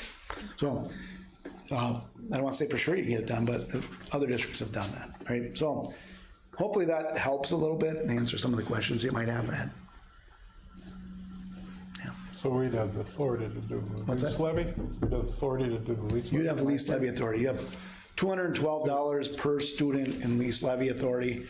You do not use hardly any of it. And you have that. You can use that to add classroom space, educational space, or an educational, if an outdoor space is an educational space, you can do that, right? So Brainerd Schools built their turf football field using lease levy authority. And we're using a portion of ours right now for the tennis court, right? We're still on, yes. I believe so. That's correct. Thanks. Yeah. Okay, and that's all we got. Any other questions? And I'll get this presentation from Jeff, and I'll get it out to you as well. Well, it is a real topic if we don't pass the levy. I mean, if we don't pass the referendum, you know, that's a real topic, and it has to be at least brought up with people and with conversations. That's something that we'll be looking at, that we'll most likely have to do. And Nedra just brought up to me questioning about secure entry. None of that's addressed in this. Yeah. Like that's my number one. Really, Yeah. this addresses the bus Yep. and parent drop-off. It doesn't really do anything in the building. Yeah. And right now, you don't have any funding authority other than using general fund money for a safe, secure entry. Well, and I had a question, because one of the things, I feel like I took this away, and maybe I was wrong, during our remodel or renovate conversation, wasn't it, part of it is we can't bond much of that because the asset is not worth, like, what would be left? Did I take that wrong? What would be left if we went in and we remodeled that first chunk we had talked about, that 70-year-old building in the back? Yeah, is going to be coming back around for us, so it doesn't that down our bond authority on that, or our abilities? Well, so Matthew Hammer, when he was working with me on the repair renovate matrix, right? One of his recommendations is, I don't know if you were going to do a renovation of that building, which we are including demoing the oldest 1970 section of the building, right? If you did that project, again, most of it you'd have to put out to referendum anyway, by the way. You only have so much authority. But you might bond it over 10 years, maybe 15. But you got other needs coming. And after 10 years, the next section is going to be 70 years old, right? So it's you got a 70-year-old portion now. What are you going to do in 10 years when the next section's 70 years old, right? So that was some of his thinking, that you don't want to bond out too far. That we'd have to be shorter because of that. Because you're going to have more needs coming at that particular school. Jeff, pull up that matrix and you can kind of show. Back to that. Yeah, oh yeah, it's in that, it's in here. Nathan, You could flip to the page and everybody's book too. oh, yeah. Nathan, can you put that back It's in an PowerPoint F. mode for me? Does this board want to have a community meeting to discuss this? I feel like there's a lot of people who are wanting to have this information to know what would be the cost for the remodel versus for building the new. So I think it's important. Oh, I think it's critically important. Yeah. And it really has to This go. is answering that question. right. Yeah, okay. So I think that this would be something, I think it's important for us to have a forum meeting. And I think this is an example of something that would be important to discuss. Holly, that bottom right corner is exactly what he's saying with the increased cost. It's about 100,000 per year that you're just adding on the debt. Oh, yeah. So it's 5 years, but it's not gonna go away in 5 years. It'll be another project in 5 years. Same with the remodel only. You know, it's a 10-year deal, because the anticipation is that in 10 years, it's just gonna roll. They'll have to roll over and do some remodel and then updating something else. The remodel's still a referendum, right? Yeah, majority of the remodels are Just a referendum. really short one. And repair only, you only have so much LTFM money, right? So you know, it's a challenge for school districts, right? Could you bond your renovation out 20 years? You certainly could, right? The tax impact would be less. But then you're still gonna have old buildings, right? And you're in a tough spot, as you know, your buildings are oldest in the region. There comes a time when you gotta really think about replacing a building, and, you know. Yeah, I think it's fair to say a referendum repair has a very unlikely shot at passing as well, because Of the tax impact. yeah, tax I mean, it's gonna be impact's high. gonna be high. It's gonna cost more over the long run, and people that feel strongly about a new school are gonna vote against it. So the repair only column is meant to be like what we have levy authority for, correct? No, not specific. If you go in your board book, Yeah, a lot of it follows along with the board meeting from last meeting when we kind of dove Yeah, into and I numbers. think I think that's what's going to confuse people, because I think people are gonna walk away saying they can just repair for $1 million and what they're asking for is 50. The danger of this chart is people are going to pick numbers apart and do everything they can to challenge you. That's why we put the meat and potatoes in there, right? And again, the cost to remodel a building is not cheap, right? Doesn't that say 11 million? 11 million. Yeah, 11 million for 5 years. Yeah. And again, if we're going to really get serious about remodel, then let's get serious and really dive deeper into the numbers, right? But there's also nowhere in our numbers do we have the sewer line that runs down the middle of the building that's under the ground that you've had major problems with already, right? Like, are we going to bring it up so far this year? You better knock on some wood. So yeah, so there's no easy ways to really, right? Once you start digging and remodel the school, and we remodel lots of schools, by the way, right? So, but you do uncover things that were unforeseen, right? Sure.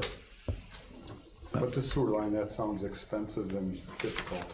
Well, the floors all have to be ripped up. It's impossible because it runs right down the middle of the foundation of the building. Sounds like In which section? It runs basically down the 4th, 5th hallway. Sure. So it runs from the kitchen straight down that hallway out to the playground. So I'm trying to envision a backhoe operating it down that hallway. You'd have the jackhammer. Jackhammer the whole way. So the remodel, the 34 million does or does not include the sewer? I don't believe we have the sewer in there, no. And so we probably need to revise that because it says that it addresses the health and safety needs. Yeah, but I do have contingency in there and those types of things too. Is it 34 or is it 35 or could it be 10% less? I don't know, right? I know that, but the criticism is that the taxpayers want to know what the costs are, and I don't want to be accused of a shell game. Right. That's why we put it all in there. So it's in your board book explaining where the numbers come from. They're right But there. I think she's asking you to do is look at how much that sewer might cost us so we could add it to that package because it is something that would have to be addressed if we tried to remodel. I see what you're And we don't want our community to come back and be like, you lied, said it'd be 34 and now it's 36. Because that's... It's gonna be more than 36. Yeah, Yeah, but I mean- then that should be reflected, I think is what. Yeah, I mean, we have to do a whole lot more due diligence if we're going to remodel that building, right? Yeah, I mean, I know that, but that's what the taxpayers are asking, Okay. right? Yeah, And we don't. So I mean, I am prepared. I don't know if anyone else is, but I am prepared to ask your company to come forward with 2 contracts. One is either you're going to do the work on building the new site, and if that doesn't pass, that we are prepared to sign the contract to say you're going to do the remodel. Okay. And so in doing that, I want to know how much that will cost, right? And that's what I think the taxpayers are asking. If we don't pass the new, how much is it gonna cost to remodel? And I don't want to have things like, oh, we forgot about the roofs at $1.5 million, and oh, we forgot about the septic at $2 million, and oh, we forgot about the secure entry at another $350,000, right? I want that question answered. yeah. The challenge, with all due respect, is you only have so much authority. Yeah. So I can bring you back everything that you have authority to be able to address. Your indoor air quality, you have authority to address. Your parking, you have authority. Your roofing, you have authority to address. You have the ability to add educational space with your lease levy authorities and so forth. But I don't think There's she's asking certain you things. about our levying. She's asking you about if we were going for a referendum and we were gonna say, we are doing all of these things and we are addressing all of this. We're not just addressing the first part and leaving that behind. If that sewer line runs through 65, Got it. we have to take care of it. Okay. Because those are the 2 options that are really on the table for our community. The lease levying and like all of our levying authorities and that repair, that's all we can actually pull currently. So we have that number. Our community wants the other number. the Well, one. I thought we had that fairly high-level number in the upper 20 million range, wasn't it? We were at about 25-ish in February of last year. Yeah, for But that. one of the things that Dan was like, I want that number to be everything included, like. Yeah. So we have an apples to apples. And I was like, well, what do we put in for bus pickup and drop off? And land, do we buy more houses? Or do we have to relocate the baseball field? If we relocate the baseball field, we gotta buy land somewhere. How much is that gonna cost?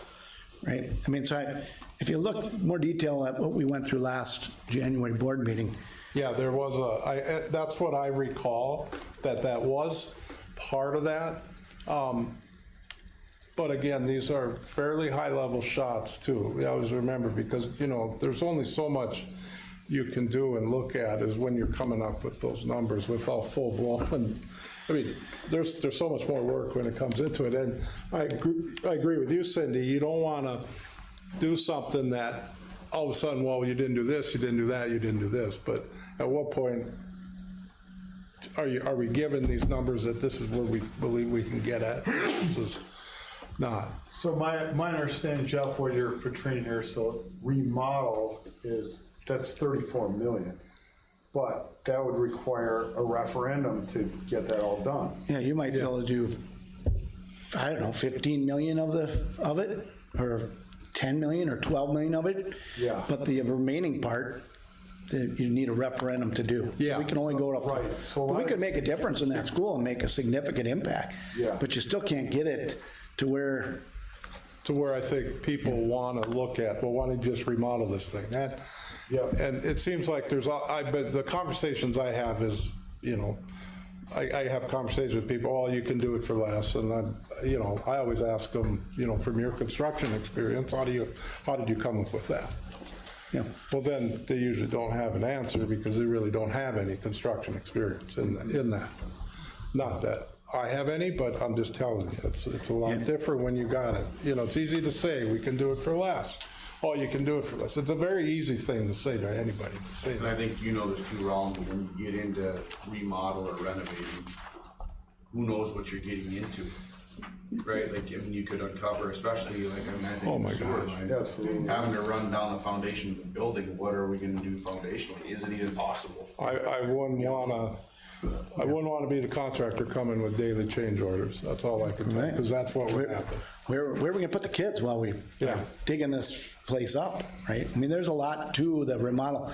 Let me just, to help you, I've been looking at this for a long time here, right? Oh, yeah. Right. Let me give you just a perspective, right? Because you're going to get people who say, I like a $34 million number is better than a $53 million number. I like that number, right? Well, you're not going to get the IRRB help on that one. The IRRB is helping you because you have a bigger vision for your community, right? Your plan does so much more. It paves the way from going to the district vision of all buildings on one site. It brings your utilities, it takes those costs and puts it in this plan, so you don't have to do it down the road for high school. It puts the road access in, so you don't have to do it down the road. It opens up your property, so now you can start having dialogue about moving fields when you have the money or when the funding comes allowed. You have the ability to start moving to your property. It's that bigger vision. It opens up your Rippleside property for housing. Your city would love to see housing growth. The county would love to see housing growth, but there's no land for that. Your site opens that up. It opens up for your athletic fields as they start to move out. You open up more property for your community. So your vision is a good one because it's bigger. I don't think that there's anybody here that isn't 100% committed to doing the new. But I think it's a legitimate question that our taxpayers are asking. Mm-hmm. And we have to be able to answer it with as much certainty as we can. Because when we answer it with certainty, we sound more knowledgeable. Yep. And when we waffle, we sound like we're not being transparent. Sure.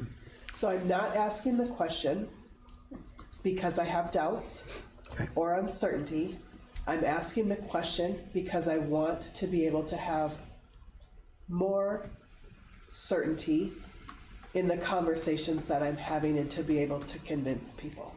Okay? So I just want to be clear about that. Yep, good. Okay.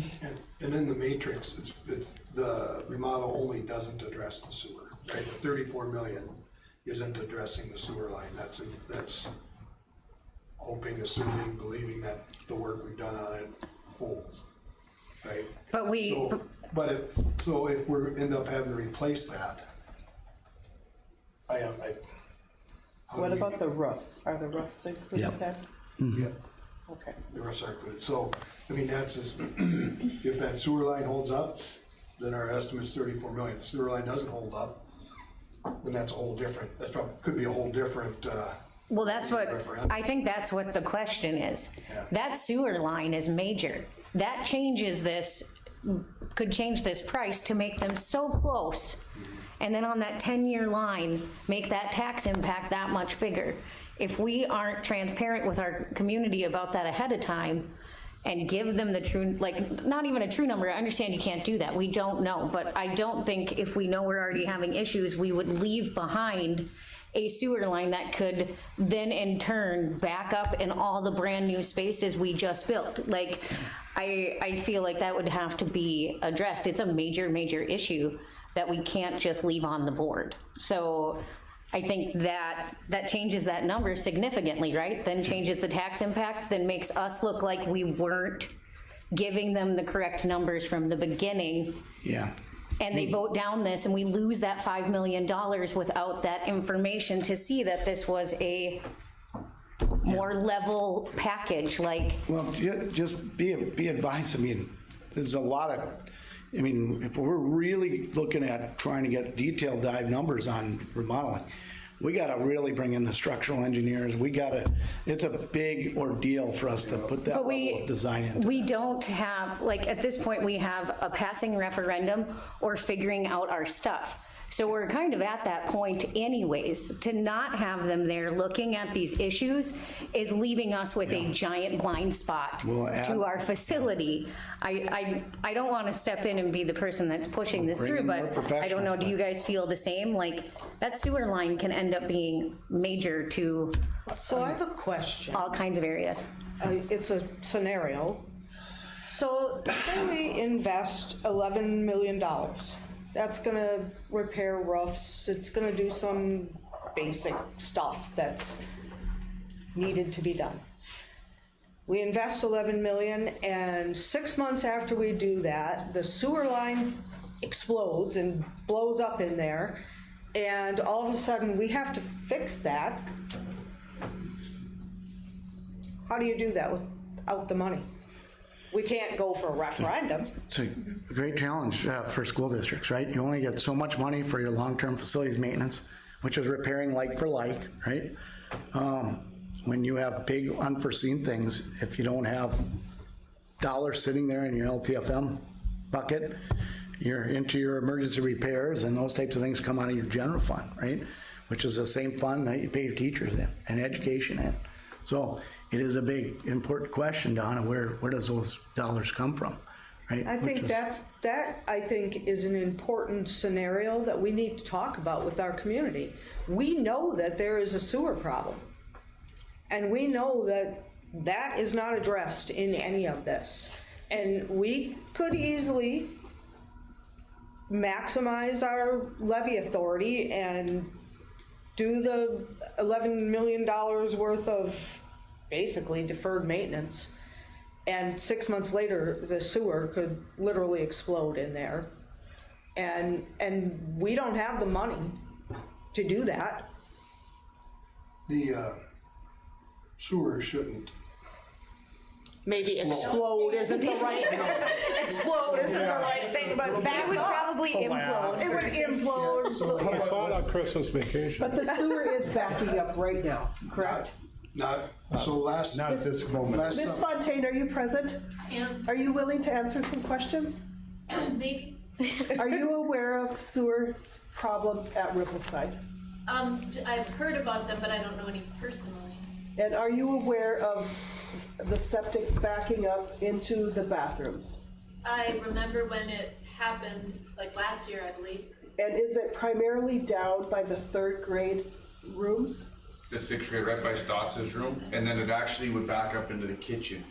That's where we first noticed it. Yeah, I remember the kitchen. So that was the biggest issue, because we're serving food in there, and the water would back up into the kitchen. Okay, thank you. So like we literally, before we got it board last year, there was a couple days in about a month span where there was like an inch of water. So the fix at that time was to do a descaling, whatever, where you ran basically a rotor-rooter metal bit down. There were fragments hanging off of the metal, which were catching stuff coming through. So we ran through that line, the company that did it says we're good for now, for a while. I don't know how many years. A couple of years. A couple of years. And then the next step would have been, if that wouldn't have worked, then they do, I don't know, he called it kind of like a balloon that they put into the line and then it'll harden, which will then all block Coat all the interior of the line. Yeah. Basically, run a Coat the interior of the line, which will give us more time. Now, I don't have the costs on those. I mean, I might have them someplace on the top of my head. So I would think, should we continue to have problems with that line, whether in the current building or after remodel, we would do those two things first. Having a general idea of where the sewer guys said the lines run when we were having issues with them. I don't know how we get I figured I'll get an estimate of what that would cost. And the city's not responsible for septic issues? Not on your outside property. the building, but not inside. Jen? Is it difficult to get a worst case scenario and best case scenario high level overview estimate of replacing the sewer? I feel like if we did this, we're good for 2 years, we did this again, we're good for 2 years, then we're gonna end up in the same conversation as our roofing issue. So I think if we had a number that probably is going to be vastly different from low to high, but with a little asterisk that said, we will likely need to replace this. This is the potential added cost. Got it, we can do that. High level, yeah. We can do that. We know, there's a lot that went into these numbers already. These are, I think, to paraphrase, we're at like 98% good on this for a general estimate. We don't want to go to pre-bid with contractors. Right. Thank you, Brian. Engineers are extremely expensive. We're not talking about that. We just know the sewer is a major issue that's out there, that it's the gorilla in the closet, so to speak. And Maybe you got an estimate, it's the sewer in the closet. And is it $1 million to bore that underneath? Is it a $5 million repair? Do you have to remove the entire roof to dig this thing up? Maybe it just needs to be a footnote on the bottom of there. Yeah. The sewer is not included and it's gonna cost between this number and this number. I had like 18 footnotes at the bottom of the sewer, and our marketing team went, "Oh my God, you gotta get rid of those." Right? This chart is meant to be a high-level talking point about. Look at all of the green X's on the school's plan. Look at what you don't get on some of these others, right? Just so that you're. I think it was also meant to show the annual impact. Yeah. Right? The comparison with the annual impact is. The annual impact, right? You're gonna save money if you have a new building versus if you just start fixing it, or even do a renovation, it's still gonna have ongoing costs. Your chart is amazing, but you gave us a giant book like this and we're asking for one more sheet. All right. Just one more sheet. It's a binder, we'll just pop it out, add the sewer onto the 34 million. I'll just put Nathan to work a little more. And the 11 million. He'll help. This is gonna be some great reading material when you can't sleep. There you go. I think you'll find So it. do we want to set a date now for the community forum? Did we decide that we want to do? We need to do one, more than one, we want to do? Are we doing any tours? Do we need to do that? This time of year is hard with tours because we do have kids in the building and you have activities. So when do we open the build? You know what I mean? Well, like after school, I mean, there's people walking around there already anyway. Well, if we do the public meeting as requested, we could hold it at Rippleside. Yeah. And we could offer tours at that time. Yep. You guys, I just want to add one more thing. I have never seen a remodel project as even well-planned with engineers that didn't usually overrun about 10% too. So just, I'm just telling you, and even if you got, I mean, I was just involved with a construction project that included an existing building that you thought that it was quite simple, and that overran a lot. It's just a difficult thing, and I know the public wants, they think that, and I'm just telling you, it's an extremely difficult thing to manage that process. Right. And it will be, the remodel, I tell all the people, the remodel isn't just, we'll just remodel. Because go remodel your house and tell me how much your overage is gonna be. I mean, I even know that. I'm in the middle of looking at that. I know it's gonna be much more. So, Do we want to pick a date? Do we want to do one open forum and then other, like one night of tours, one forum? Do we want to pick a date now since Jeff is here? I think the sooner the better. yeah, I think it's critical to do it, for Well, sure. we may only get time for one. We also have all of those meetings in there for our superintendent search. Yeah. So is anyone opposed to a weekend? Like, as for if we couldn't pick a weekday? Sunday evening or something. Yeah, or a Saturday, or Dan looks over at our Saturdays, I like to consultants. keep off of If they don't work Yeah, I would weekends, stay that's, away you gotta from tell us now, Saturday. Dan. I would stay away from Friday and Saturday because people leave and do other things, and I think Sunday evening is okay because people are coming home from whatever they're doing. But, and what does that forum look like? Let's pick a date first, Yeah. because then these guys can get on the road and then we can. And we may not come up with everybody being able to be there, so, as we go like this and look, so. But it's critical that we pick a date and get as many as we can. Jeff, is your schedule busier than ours? Next 2 Tuesdays would work. Or Monday, the 23rd. Well, you gotta give us some time to actually plan our stuff, so maybe not next Tuesday. 24th? Time to put information out to the public. too. The 23rd? Monday the 23rd, Monday the 2nd. Oh, that's March. I can do any of those. I cannot Monday the do Monday 23rd the looks 2nd. good for me. Can we do the 23rd? I don't have nothing on the 23rd. Yeah. There is a band concert here. On the 23rd? Yeah, Oh, boy. What time is that? 7. What about March 2nd? 7:30, I think. Can you do it before the band concert? What's that? Yeah, It's 7:30. 7:30, so if we did a 4:30 7:30, I to, just don't have it. or 5 Usually to they're 7. 7:30. It might be 7:30. Usually they are, 7:30, aren't So like 4:30 to 6:30? Flyers, that's they? Mine used to be. 5 to 6:30? I'll look it up. 5 to 6:30. 5 to 6:30 5 is to enough. 6:30 on the 23rd.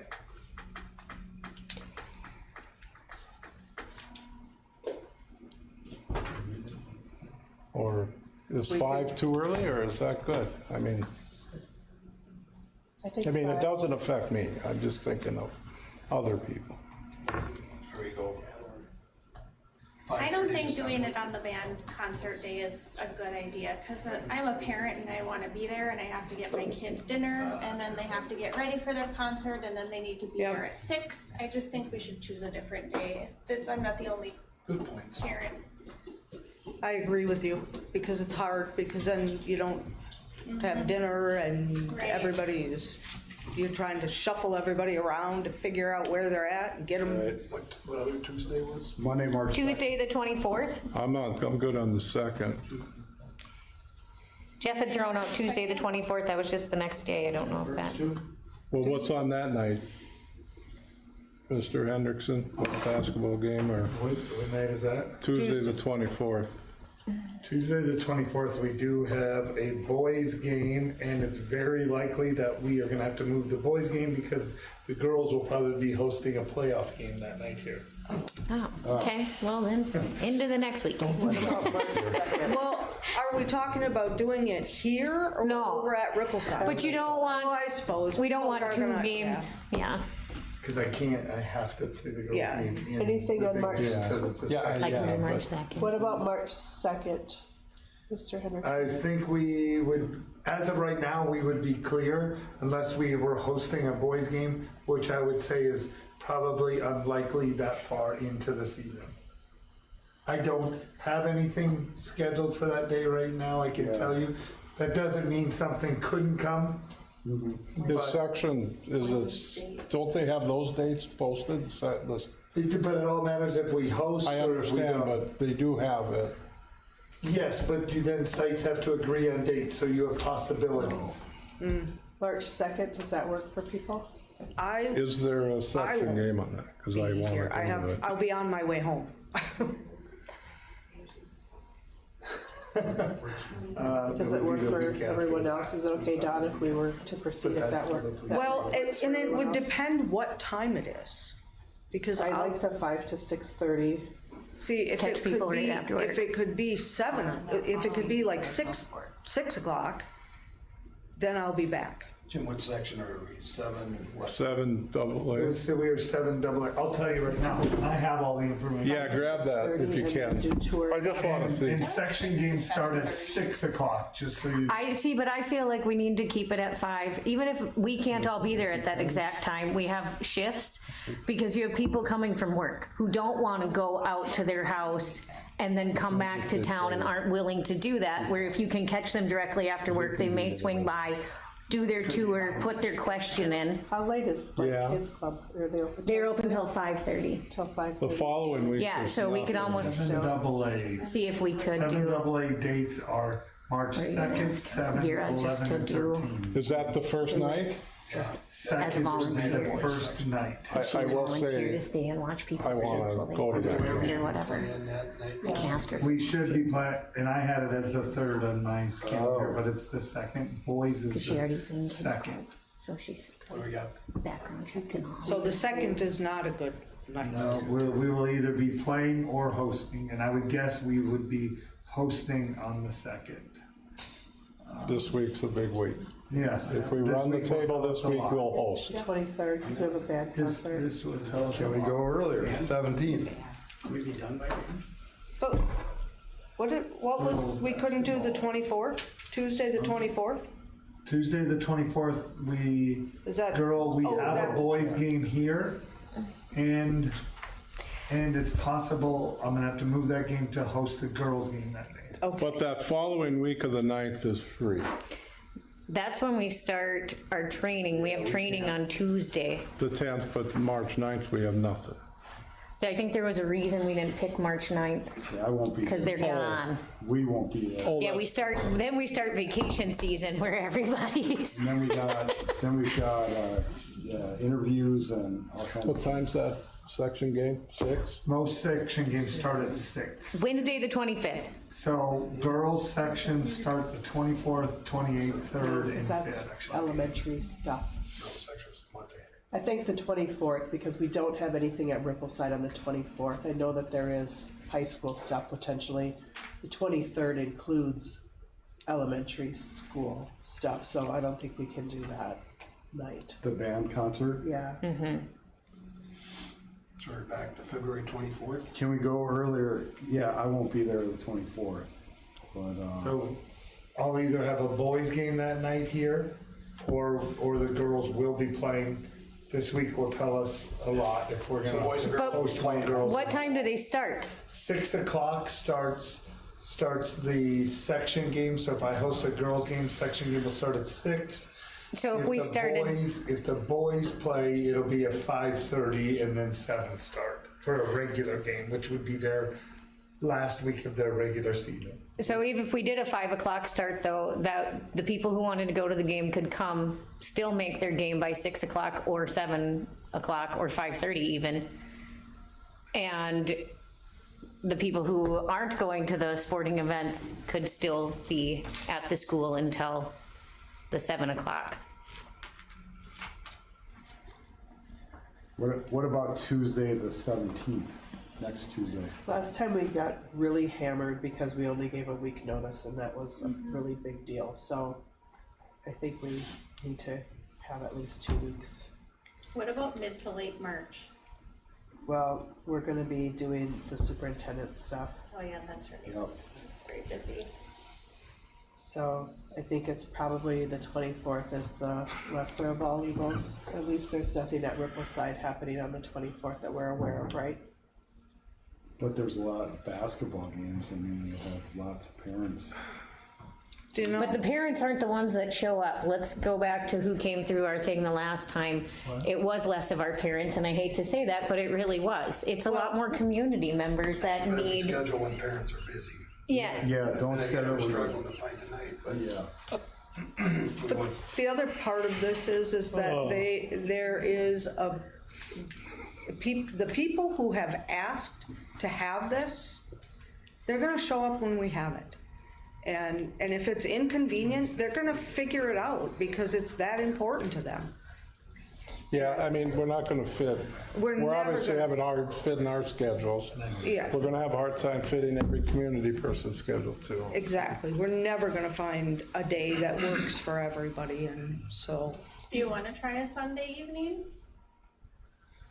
Well, there's nothing happening in the school typically on a Sunday evening. I don't know if Sunday's a good idea.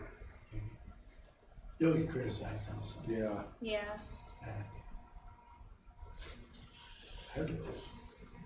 Thursday, March 5th?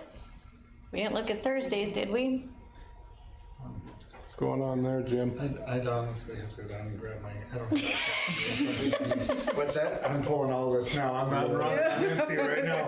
March 5th, But is that a section? I'm looking right now. I should have wrote the section Jeff, dates that's down not gonna work, again. Jeff. I'm gonna do that Oh, okay. anyway. 5th is, March 5th The was 26th? fourth round of I won't girls. be here, but I don't have. Okay, So you're talking section finals, March 5th. okay. Yeah, March I don't Madness. wanna say, I don't wanna comment on that. Right, March 5th would be section finals for girls.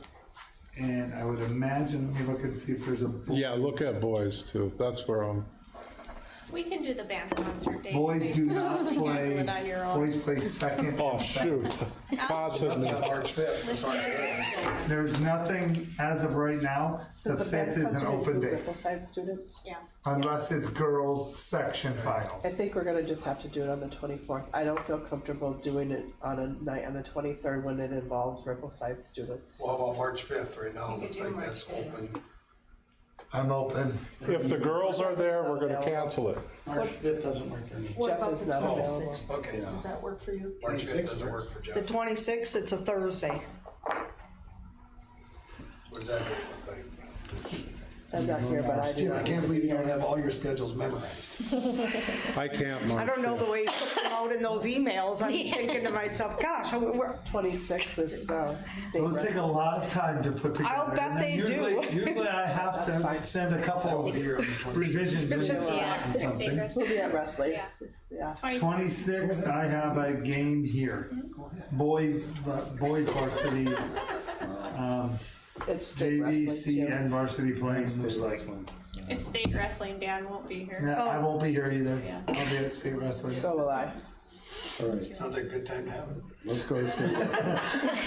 Everybody go. I encourage you to go. We have two girls. Two So are we back to the girls that are gonna be 24th? wrestling. 23rd or 24th, we'll have to figure it out. Okay. Just so you know, on the 23rd, it's the PTO meeting at elementary school. Is it what? PTO meeting at elementary. Well, we just won't tour that room while they're using it. That ends up being- 24th? PTO will come maybe afterwards. 24th? 24th. Okay. Tuesday, the 24th? 24th from 5 to 6:30. We did the best we could.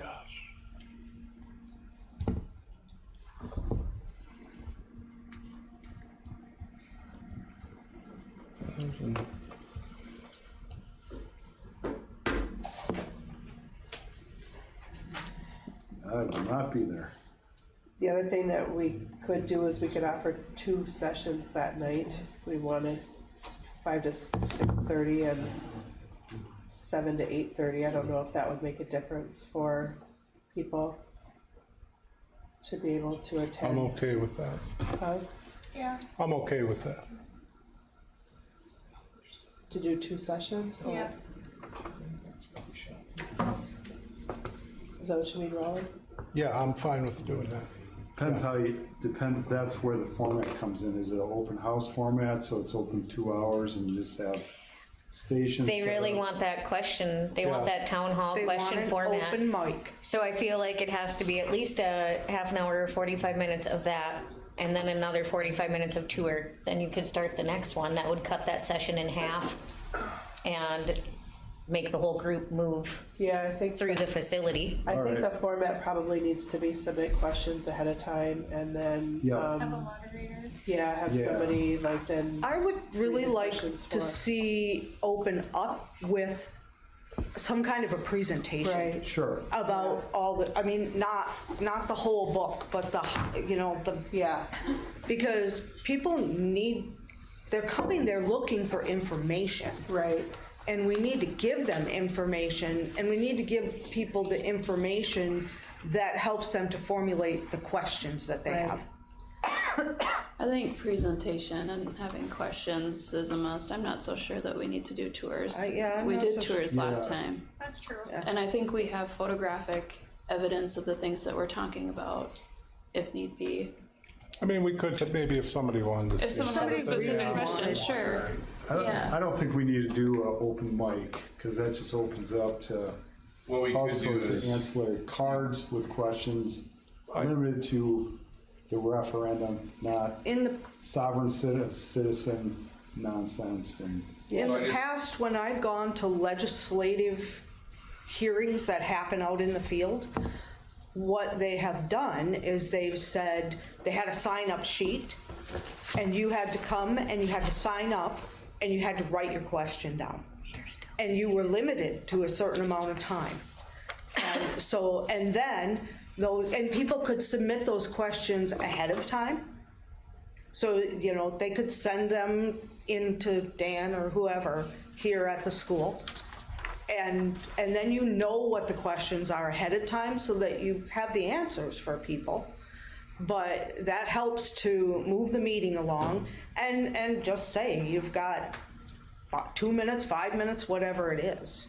So I just moderated a session with 80 people in it last week at my conference, and you can use like a app feature, so you can just text questions, so you have two people, like we could be doing a presentation, and then we have this avenue where people just literally text you or send you the question there, the moderator reads it, and then you address it. So that's the cleanest. And I've done that too, and that works out really well. Mhm. And we're utilizing modern technology. Sure, you can use like the Slido or whatever and do that. As long as we have people that we can help get their questions into, that may not. We certainly as board members could just be, you know, up and around and note cards too, and like write your question, pass it to us as board members, and then we could be bringing those forward. I'd say you do both. Maybe when we put out the invite, put a link where they can submit their questions, Google, Yeah. a Google Doc, and then have note cards for those to address people that don't have, that didn't do that or don't have the capability to. And we might be able to have a couple iPads available just where they can use that. I think right? the idea, if we get most questions. Yeah, I mean, I think we can figure out a way to.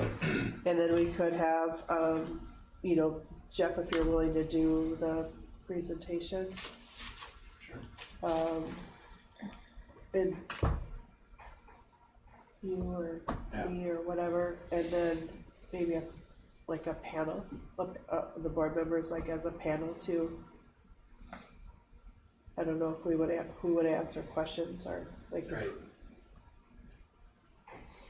Well, I'm hopeful that with this presentation, you know, at the end, there's rebuild or there's renovate. There's gonna be a tax impact no matter what. I think that needs to be made completely clear. What it's gonna be, we don't have a crystal ball.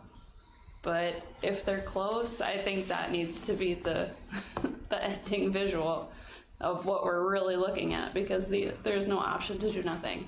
So I'm hopeful that that's what people take away, because that's what I keep seeing online and what people say to me, my taxes are due, I'm not going to vote for it. Well, there's going to be something that changes. What are you going to get for your buck? We don't know. That's what we're trying to figure out. And then how long, because of the renovation will be a shorter term, which it might just even out the tax impact. I mean, it's probably going to be pretty close to evening out the monthly tax impact. It's just a shorter term. So But then you'll have to, as soon as it's done, you're gonna have to do it all over again. Yeah, so it's gonna continue, but that's the decision that I think A lot of taxpayers will it's going have to to be make. talking about this matrix and then answering questions. That's really what we're boiling it down to, right? Yeah. So. Okay, so we can kind of figure out who might be available to answer questions, who's going to be available to, you know, collect the cards, right? Okay. So we have to be behind Dan working on a plan. And Yeah. So you want to have 2 sessions? Yeah. Yeah, we You wanna do 2 sessions? Well, I thought that's what you said. Well, I mean, I said I was fine with doing 2 sessions. I think we should. I think Cindy suggested, and I think that I was good with it. And 5 to 6:30, and then I just want to get as many people the opportunity to get there. 7. 7 to 8:30. 7 to 8:30. 5 to 6:30. 7 to 8:30. This was on. And people can go to both, and because they may pick, but the presentation should be the same, but there may be questions from the other one that isn't addressed in first and whatnot. So it'll be advertised as a presentation with an opportunity to submit questions to the panel. Yep. So I'm gonna play the devil's advocate, because I know that there are some that are looking for an open mic opportunity. How are we gonna deal with that? We just talked about if they write a question on a card, if they have to text them or write them on cards, there's not going to be that explosive open mic opportunity. We don't offer it. When 8:30 comes and we all go home the next morning when we wake up, those folks are going to be royally ticked that they didn't have that opportunity and we didn't give it to them. They have public comment every month. They can come and be making those same exact questions and comments here, and we don't, like, the forum has to be controllable, and open mic is not controllable in our society right now, so if we want to get information going forward, with back and forth conversation. I don't know if anybody expects open mic. I think that they wanted a forum to be able to have an opportunity to hear presentations and then to have their questions be asked and answered in a group format. So I think this offers that, and it will allow us to keep within the time parameters, particularly if we're going to offer 2 sessions, we're going to need to be mindful of the time. And if that same person wants to submit 3 questions, they could submit 3 questions as they listen to the answers too. Yeah. And, you'll be the one acting as a moderator and to keep it on pace. Yeah, because we'll have to. Even if there was open mic, Yeah. I would have confidence in you Do to we be have able to to do that. consider that a board meeting? Yeah, I think we probably Yeah. will, and then I can serve probably as the moderator. Okay, all right. Anything else? Thank you, both of you, for your work on this. So we're just gonna do one, or do another one later? I think 2 2 in one sessions night. on On February 24th. I think it was pretty clear that's about the only night we had available. Well, yeah. Because once we get into March, then we have several days of the superintendent search. I would suggest if we went after that point though, we could do it again late in March, first week of April. We do have an We have option to 18 talk about hours that, and I think we can probably do that. We that have 18 discussion. hours of meetings in the last week of March. know. So I don't think the last week of March is gonna fit a town hall in there too.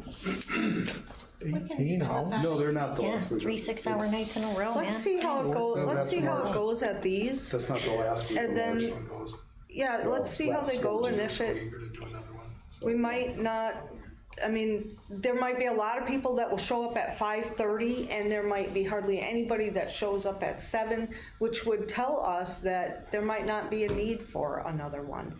Or we might get so full in both sessions that we might have to consider having another one later down the road.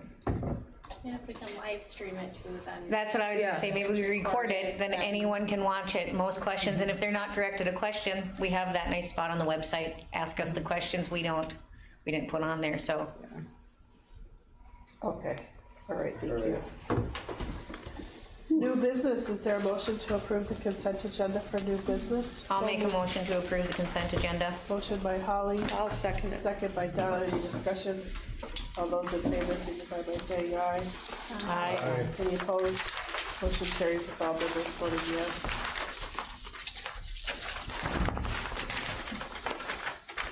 that gets us down to 8B. 8B discussion items. Oh, committee assignments. So I have committee assignments, we didn't get those in January.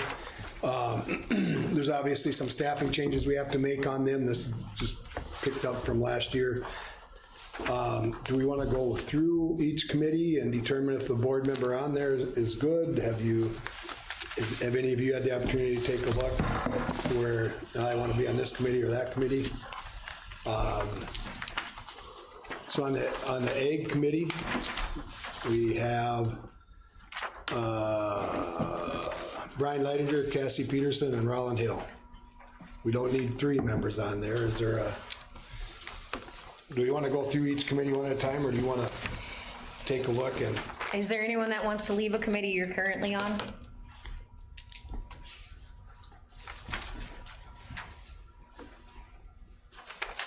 So are they all staying the same, or do you need to know? Does anybody want to be on another committee that they're not on?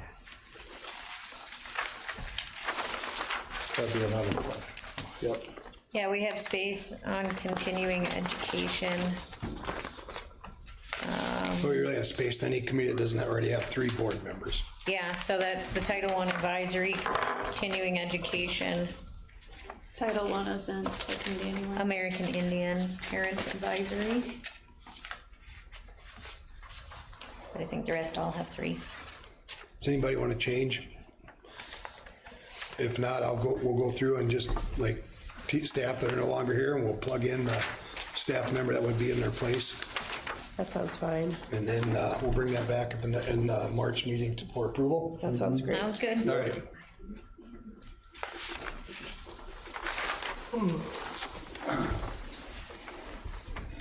Okay, is there a motion to adopt a resolution directing the superintendent to make recommendations for adjustments in curriculums, program, and staff for the following year if needed?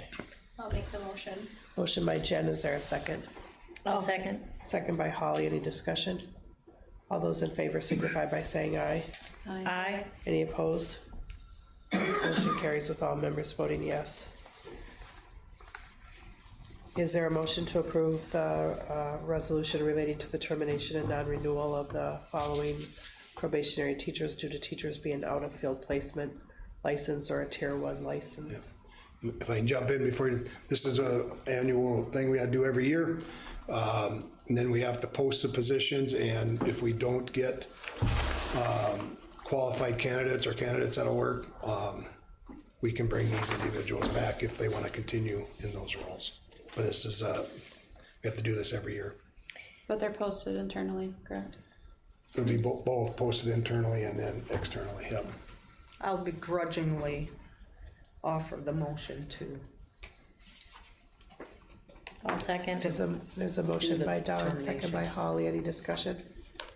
It's always an uncomfortable situation, but the faculty are aware of it and understand.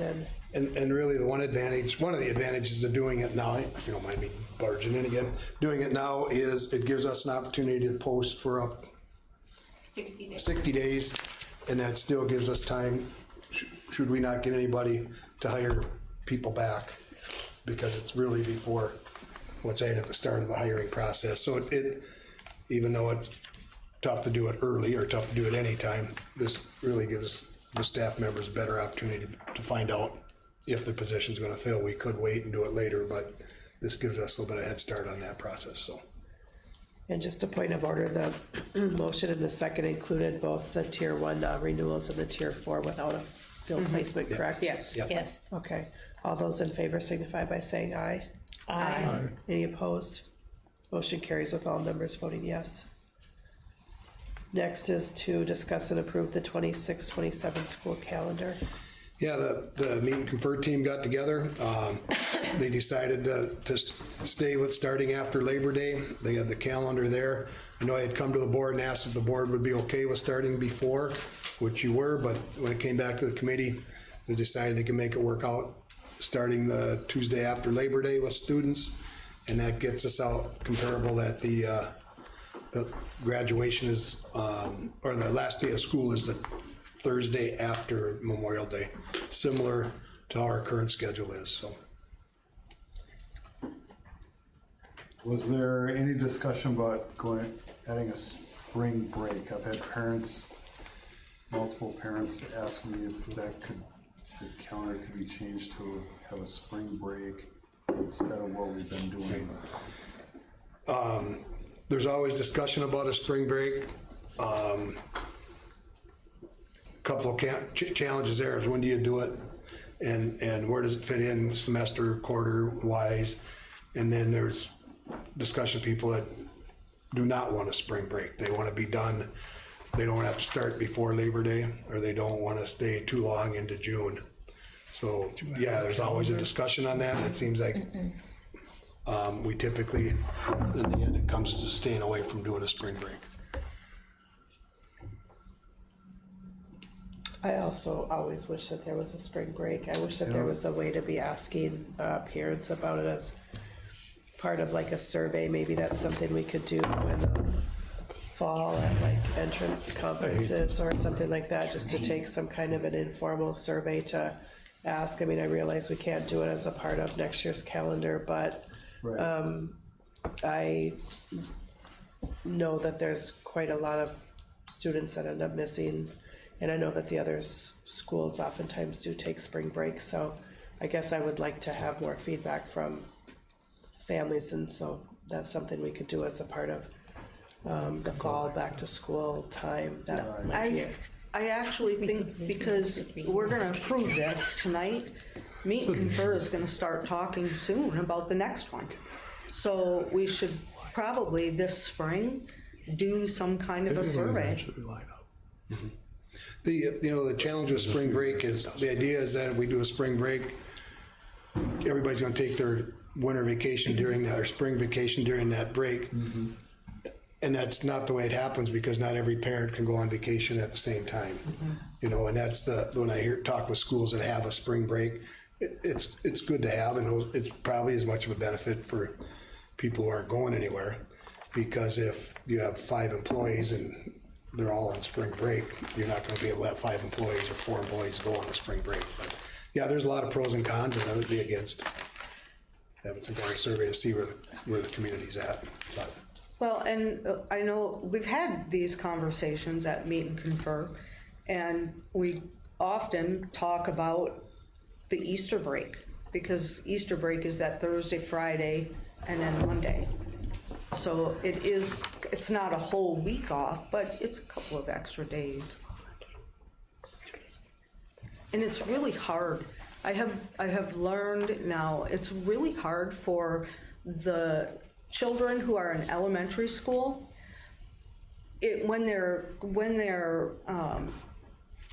schedule gets disrupted, and they only have a 3-day school week, or they only have a 4-day school week, it's really hard for them. The first day coming back, especially the youngest, it's really hard to get them back on track, and they spend another whole day or two trying to catch them up, to get them back into the regular routine of what happens at school. So I do see that side of it, but I also see the parent side of it too. I love to take a vacation in the spring when I'm sick of the winter. Okay, thank you. Where are we at now? We need a motion. Oh, yeah. and a second. Is there a motion and a second? I'll make a motion.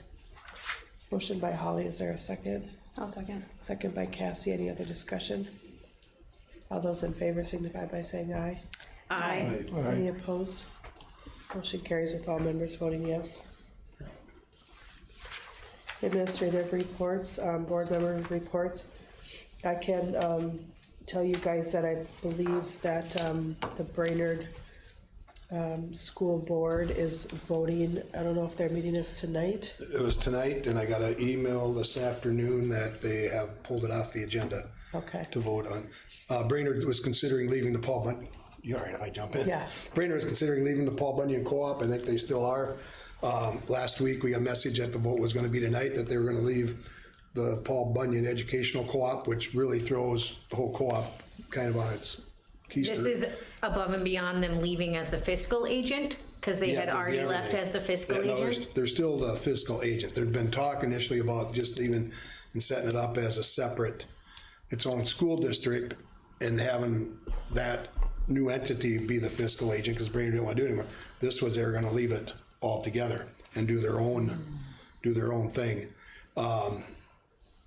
Brainerd's in a tough budget situation, and it's one of the things we're looking at, seeing if it's a possibility of saving funds. I don't know if it is. I haven't. I don't see how it could, but I haven't dug into their side of it. Obviously, it's their decision. But last week we were notified they were, and then today I was told it was pulled from the agenda because our board wants to research it more. So, could it still happen? It could. This has been pretty much all school year. They're leaving. They're not leaving. We're leaving. They're not leaving. So,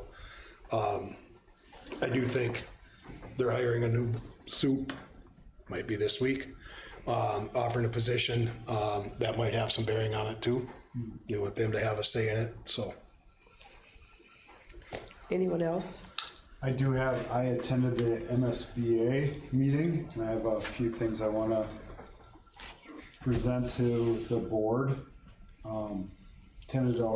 Overall attendance at MSBA, like the large general session seemed like there were less people there, but being at a variety of the training sessions I went to, they were full meetings and full rooms, so I'm not real sure what their attendance was. But it was a wonderful opportunity for learning about a variety of things. I'm going to share a few of those things with you.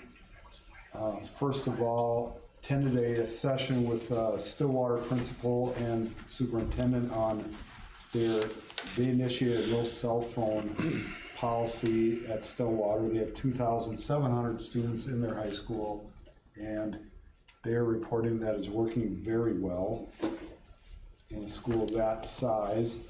The process to undertake this, they started a whole year ahead, and it started with the board members reading this book called The Generation of Anxiety by Jonathan Haidt, H-A-I-D-T, Haidt, and they highly recommend school boards from across the state read this book.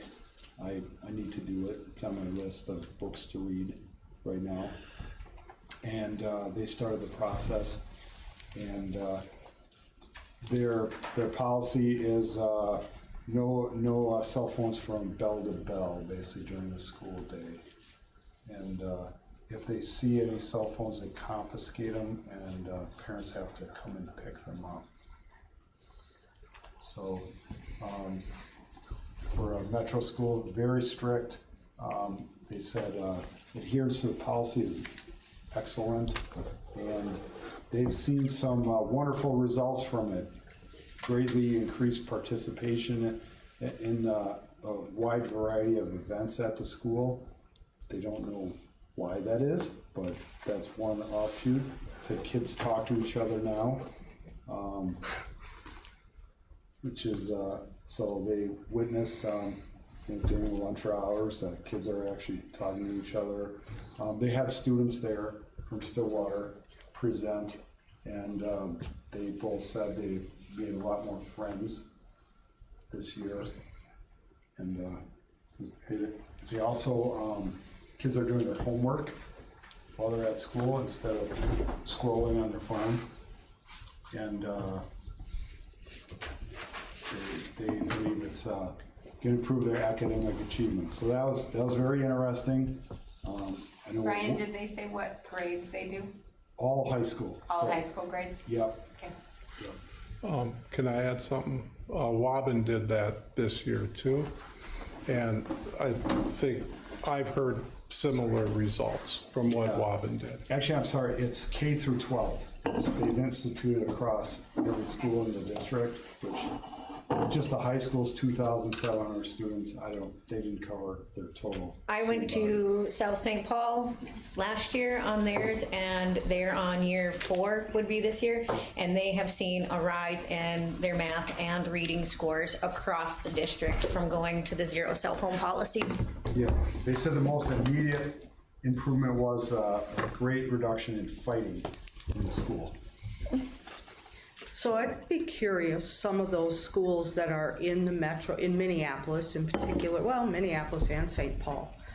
I'd be curious with the things that are happening in the Twin Cities right now, if you have a no cell phone policy and do parents just keep their kids home then? I mean, there are some students that are just, their parents are just keeping them home. Plain, period, and simple, for lots of different reasons. You're always gonna have that pushback when it comes to any kind of crisis in a school. That's the number one argument most people have about no cell phone policy is what to do in a crisis. So I feel like no matter the crisis, you're gonna have some I of have that. mixed feelings about, I have real mixed feelings about it, about They the have cell phone that, policy. they have that figured out. though. Yeah. The Yeah. school districts Yeah. have that exact thing, what you're saying, figured out. Yep, they have phones in the school, students can use, and they can use their one-to-one device, just like we are, and the Yeah. kids can email their parents if there's something. It would actually help because you wouldn't flood the lines if something major happened. You wouldn't have a slowdown in anything there too. Wouldn't put stress on the system. It was very interesting for a school that size, how smoothly it's operating, they said. Yeah, I'm an advocate for it. I think what I've heard is, I think it would be great. So if this board would want to look at that, I would be more than willing to look I at know it. with the 7th and 8th grade, not having cell phones during the school day, it has been a huge improvement during lunch, where kids are having conversations and things like that. Academic-wise, I can't tell you if scores increased or not, but I would say that just there's less behaviors. I mean, kids are still using their phones outside of school, and then now those issues come into school. So it doesn't solve everything, but it definitely helps during the school day. Yeah, so I don't know, check out the book. Thank you. Attend a session from Carleton, the Carleton board. They call it the one word process. So each year they have a retreat and they pick one focus word for their board to focus on. So last year the word was community, and they use it in a lot of things. Instead of they have a strategic plan, but to go along with the plan, they focus on a powerful one word that they choose. And there's a process, team-building process they go through at a one-day retreat session, and they highly recommended it for building a board, operating. They had issues with board members struggling to communicate in meetings, and they went through that process, and it's kind of brought focus on the whole board. And I have a handout for it. I can get it to you guys. It was interesting. Attend a session on by MSBA goals and standard-based superintendent evaluation. They've updated this, and we've been following this process with Dan. This is really excellent. This session was excellent, and recommend we review this and can share that with anybody who wants to read this. That was very good. And also attended probably one of the best sessions I went to, was put on by the superintendent from Forest Lake on their work-based learning initiatives at that school. It's taken 6 years to really develop this process, and he feels strongly for them. They had declining enrollment at Forest Lake, and this has stabilized their enrollment. And he said this in he has a doctorate in education, and his favorite saying, a kid with a purpose equals success and meaning in their lives. And they've had lots of great examples of this, helping students, and they start with kids in middle school to help them identify a career pathway. They can switch as they go through grades. That's not an issue, but they design the curriculum around what the students are interested in, so they have math for the trades, for instance, for the trade students. They don't have to take regular algebra and geometry. They offer special automotive classes that they adapt for groups of students. And then they have partnerships with many businesses in the area that's led to a lot of successful careers. They've greatly reduced the number of students going to PSEO because they offer 60 college credits through their process. And anyway, it was very involved. They've seen a dramatic increase in graduation with certain groups of kids. And for instance, they said 20.8% increase in graduation with students that were in the free and reduced lunch group. For instance, 20% increase in graduation for students that have IEP plans. So It sounds like a very European model. It's Because the absolute- Europeans do that. Absolutely. Germany in particular. Absolutely. They have 16 industry certifications. I mean, that they offer there. And I kind of feel like, it's like, it was amazing. I feel like, wow, my kids might have really benefited immensely by going to a school that with this kind of academic and career focus. But he wanted to emphasize it's scalable to every school in the state. And he said you don't need a doctorate education to build a program like this.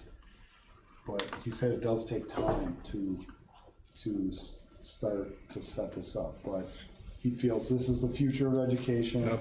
Many schools are going this way. Many schools in northern Minnesota. And I know we're busy with a referendum, but these are very advanced curriculum processes and thoughts that this board should, and with our next superintendent, should look at investigating. And it doesn't exclude the arts. The arts are part of it. They've adopted the arts. So, for instance, art class now they're not painting per se, but they're using Adobe and marketing and Photoshop in art class. And all of that is art, but it's, and music is still, it's a part of it. So anyway, it was excellent, very interesting, and. Is the school doing that, Brian? That's Forest Lake. That's Forest Lake, that's Forest doing that. Lake. Yeah, but I know Bemidji they have an actual website for their Career Academy program. It has a lot to do with community partnerships and college partnerships. You know, like, I think it was Staples, I'm not sure, don't quote me on it, but just started a medical program for students, and they're partnered with the hospital. Yeah. And so, you know, students can have, but their whole curriculum is tailored for that. So. Staffing's a huge part of that too. Staffing is big. And when you have a nice big fat tax base that can fund all that stuff, it helps too. So, but it really has a lot to do with community partnerships. Yeah. And being able to.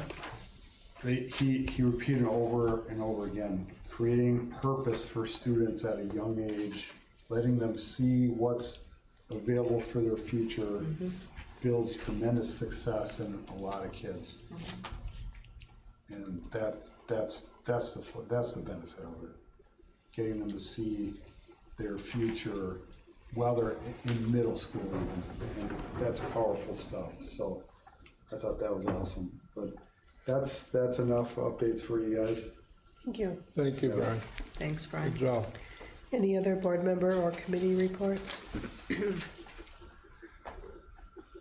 Anything more, board member, committee, tab? Can I keep Nope, moving? nope, Okay, so. principal report, Mr. Docken. Yeah, I think Heather got it on the agenda. Quite a bit going on. Quarter 2 concluded January 16th.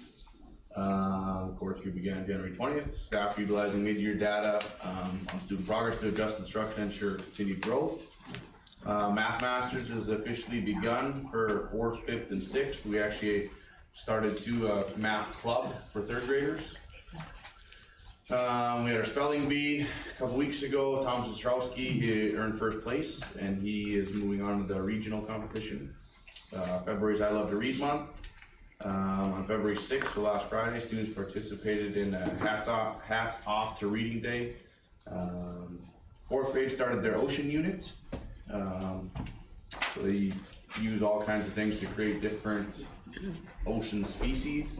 Hands-on science experiments, conducting research on different species.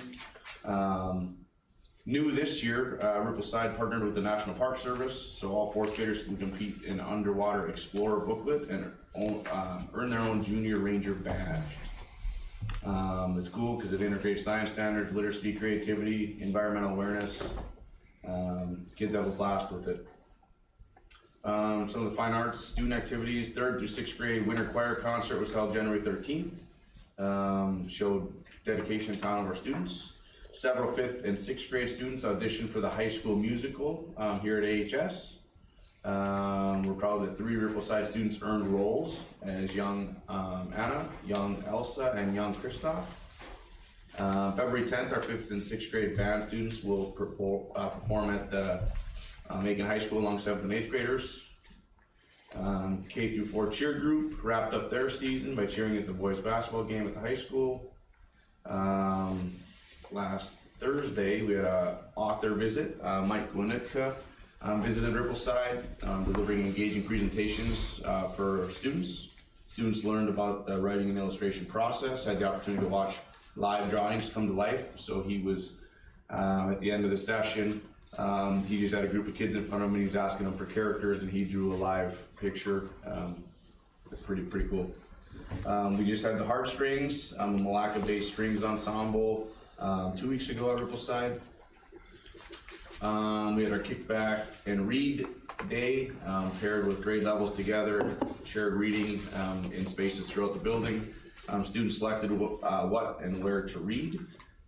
It's cool because most of you know at Rippleside we have the strong grade level connections. We have different grade levels that go read to other grade levels, but it's really cool collaboration piece that our staff and students do at Rippleside. Farm to school lunch success as usual. Last Friday we had a Vikings themed tailgate lunch. Over 50 community members were in. Cribbage in the classroom's going strong. We had our Grand Friends presentation or activity a couple weeks ago. They had cookies and did some different projects, so really meaningful intergenerational connections there. We've had children dental services at Rippleside. That's a nice service for a lot of our families, getting our kids dental care. Student council is doing Bracelet for Buddies, the 4th through the 11th. Paraprofessional Appreciation Week was 2 weeks ago. We celebrated it. Upcoming field trips: 5th grade dare field trip, going to the Adventure Zone in Duluth. Valentine's program in first grade, February 12th. And really just continuing our theme for the year. I'll let you guys read the reflection piece there. But just continuing our theme throughout the building. Our word for this year has been opportunity. And so just lots of really good opportunities for our staff and our students. So. Thank you. Ms. Mars. Our Knowledge Bowl teams are doing great. They're having lots of fun. We had at student council, I know when,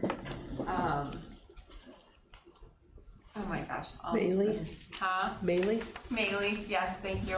All of a sudden, like, when Maylee shared, they did a Knowledge Bowl competition. And so Mr. May would read off the questions, and so the kids just kind of got to self-evaluate themselves on if they could get the question right or not. And so they're just doing really well.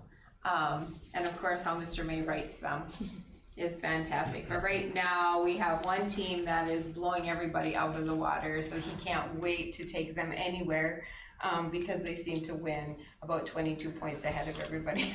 Yeah, that same team's been winning for a few years. Yeah, so they're having a lot of fun. Reloading. The 11th and 12th grade homeroom reps met last Thursday to determine the January staff of the month. Our goal in all of our homeroom reps groups is making an impact at AHS this year. So each 7th and 8th grade does something for the students, 9th and 10th grade does something for the students, and then 11th and 12th grade decided they wanted to focus on staff. So Mr. Vanasek was chosen as the staff member of the month, and it was really fun to read the whys. They described Mr. Vanasek as kind, dependable, genuinely joyful to be around. They keep calling him the GOAT, greatest of all time, iconic, genuinely good soul. So it's just, they love, we meet. During their prep, at the beginning of their prep hour, they come to the high school office, they sign the certificate. I have a senior rep and a junior rep, and then we sneak into their room and surprise them and give them the certificate and the gift card. And so they just love surprising the staff member and then giving them their picture. So it's fun. Health careers class that Mr. Carlson partners with Riverwood with. They are going right now to the healthcare center 3 to 4 times a week to meet with health professionals. They have a rotation. So they go to wound care, they're at oncology, infection, prevention, hospital tours, emergency medical services, nursing, and radiology. There's 21 additional visits left this quarter.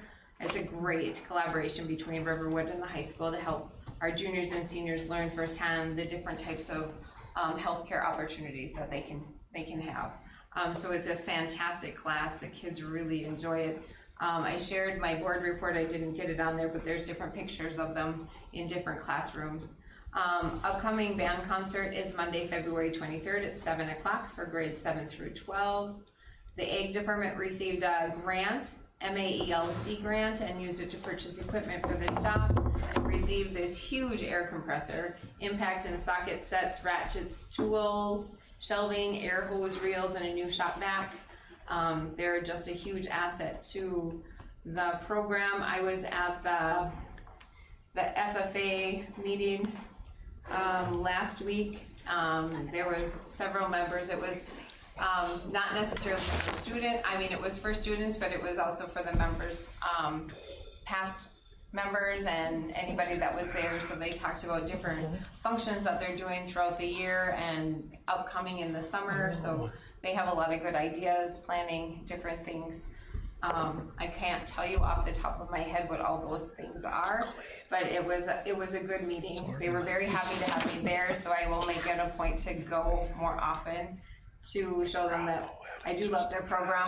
It's just really hard to get there sometimes when it's later at night.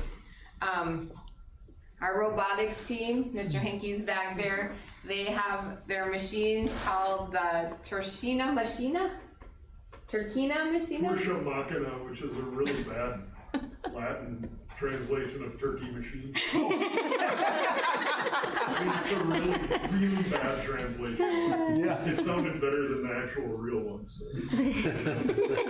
We can find them on Ojibwe I love word. it, but I love that Get your they're beignets. building their turkey machine, and so February 15th is their scrimmage at Itasca Community College in Grand Rapids, and then March 4th through the 7th, they're in Duluth for their regional competition. They have a huge group this year. It's super fun. He had them come down at the Pet Fest on Friday, and they have doubled from last year in how many kids they have, and they're working hard to get everything up and running. Mike Hansen, who is an AHS grad and valedictorian, is helping out with the program, programming the robot. He worked at Google, and Jake Espeseth is helping out as well. He's also an AHS grad and currently works at Graphic Packaging. Meredith Sanders, she took a group of girls to Minnesota North Itasca campus for the Women in the Workforce event, and so they got to explore lots of different careers for women in the workforce, and the kids that when they came back they were really talking about it and they had a lot of fun. So there's some pictures in there. BPA students are advancing to state. Madison Bergsteller, Brenna Hines, Haley Streck, and Zoe Van Camp for administrative support team. Broadcasting news, Elliot Christensen, Tanner Koos, and Tucker Preem. Digital media production, Joe Brucker. And then fundamental desktop publishing is Lucy Hunter. So all of those students will be going on to state in March for BPA. So that's what I have. Thank you. Yeah. Thanks. Nedra? We held our quarterly Community Ed Advisory Council meeting a couple weeks ago. Had Grad Friends get together last Monday. It was well attended, even with a lot of snowbirds being out. We tried out a new format with stations, and it was very well received by a lot of the kids and the grandparents, so that was fun. The accent was delivered last week. It went to every family enrolled in the district, along with some of those who are not, but they have an enrolled family on the route, so they also got it. And I've had actually quite a few people sign up from the Deerwood, Emily area for classes that I've called, so that's been really cool this week. So many classes and programs are filling up really fast. Youth and Philanthropy met last week, and we talked about getting more participation by the board. We had no new grant applications, but we also talked about the board letting them know, different teachers, about using the grant. So hopefully we'll have a few more applications. The next deadline is April 1st.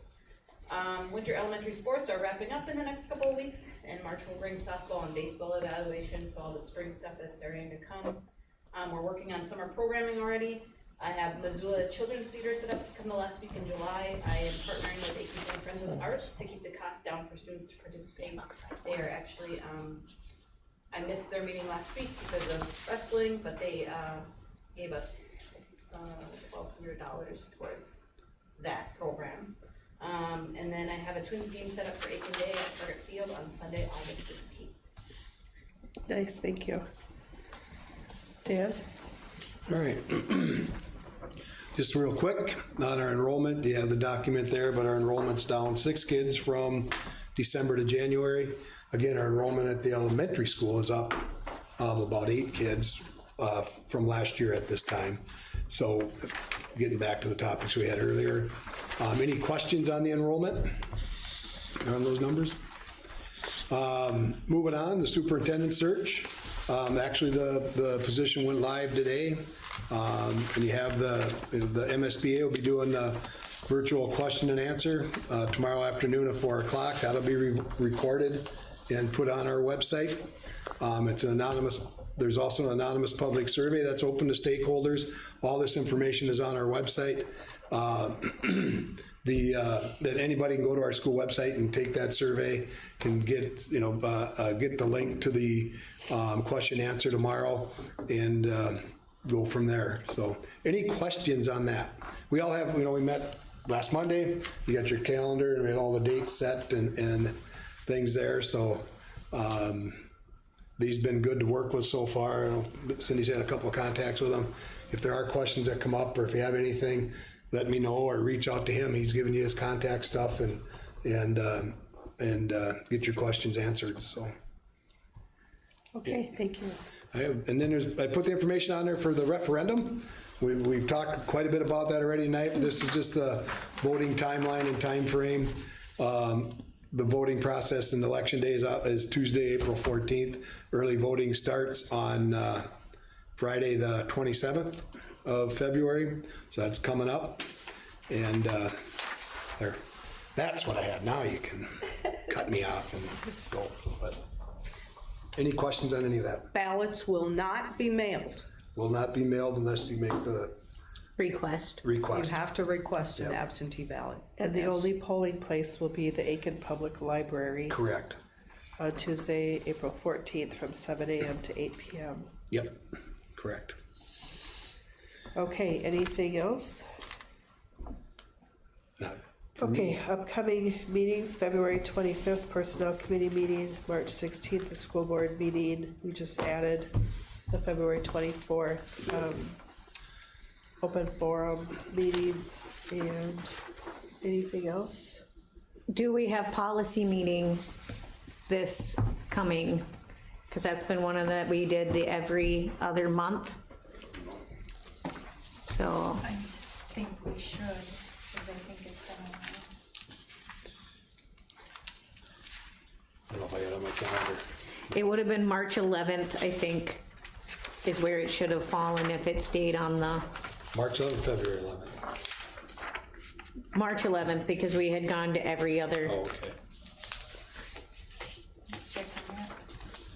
Yeah, just let me know before next month. We'll see each other a lot between I have it on mine, that there is. Yeah. On my calendar, I have it. But it's always says cancel policy.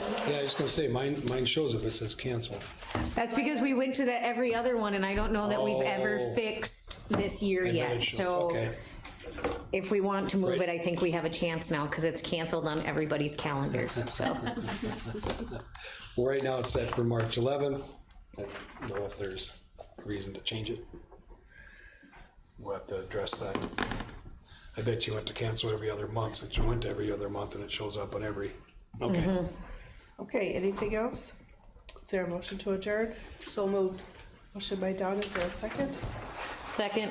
Second by Holly, all those in favor signify by saying aye. Aye. Any opposed? Motion carries.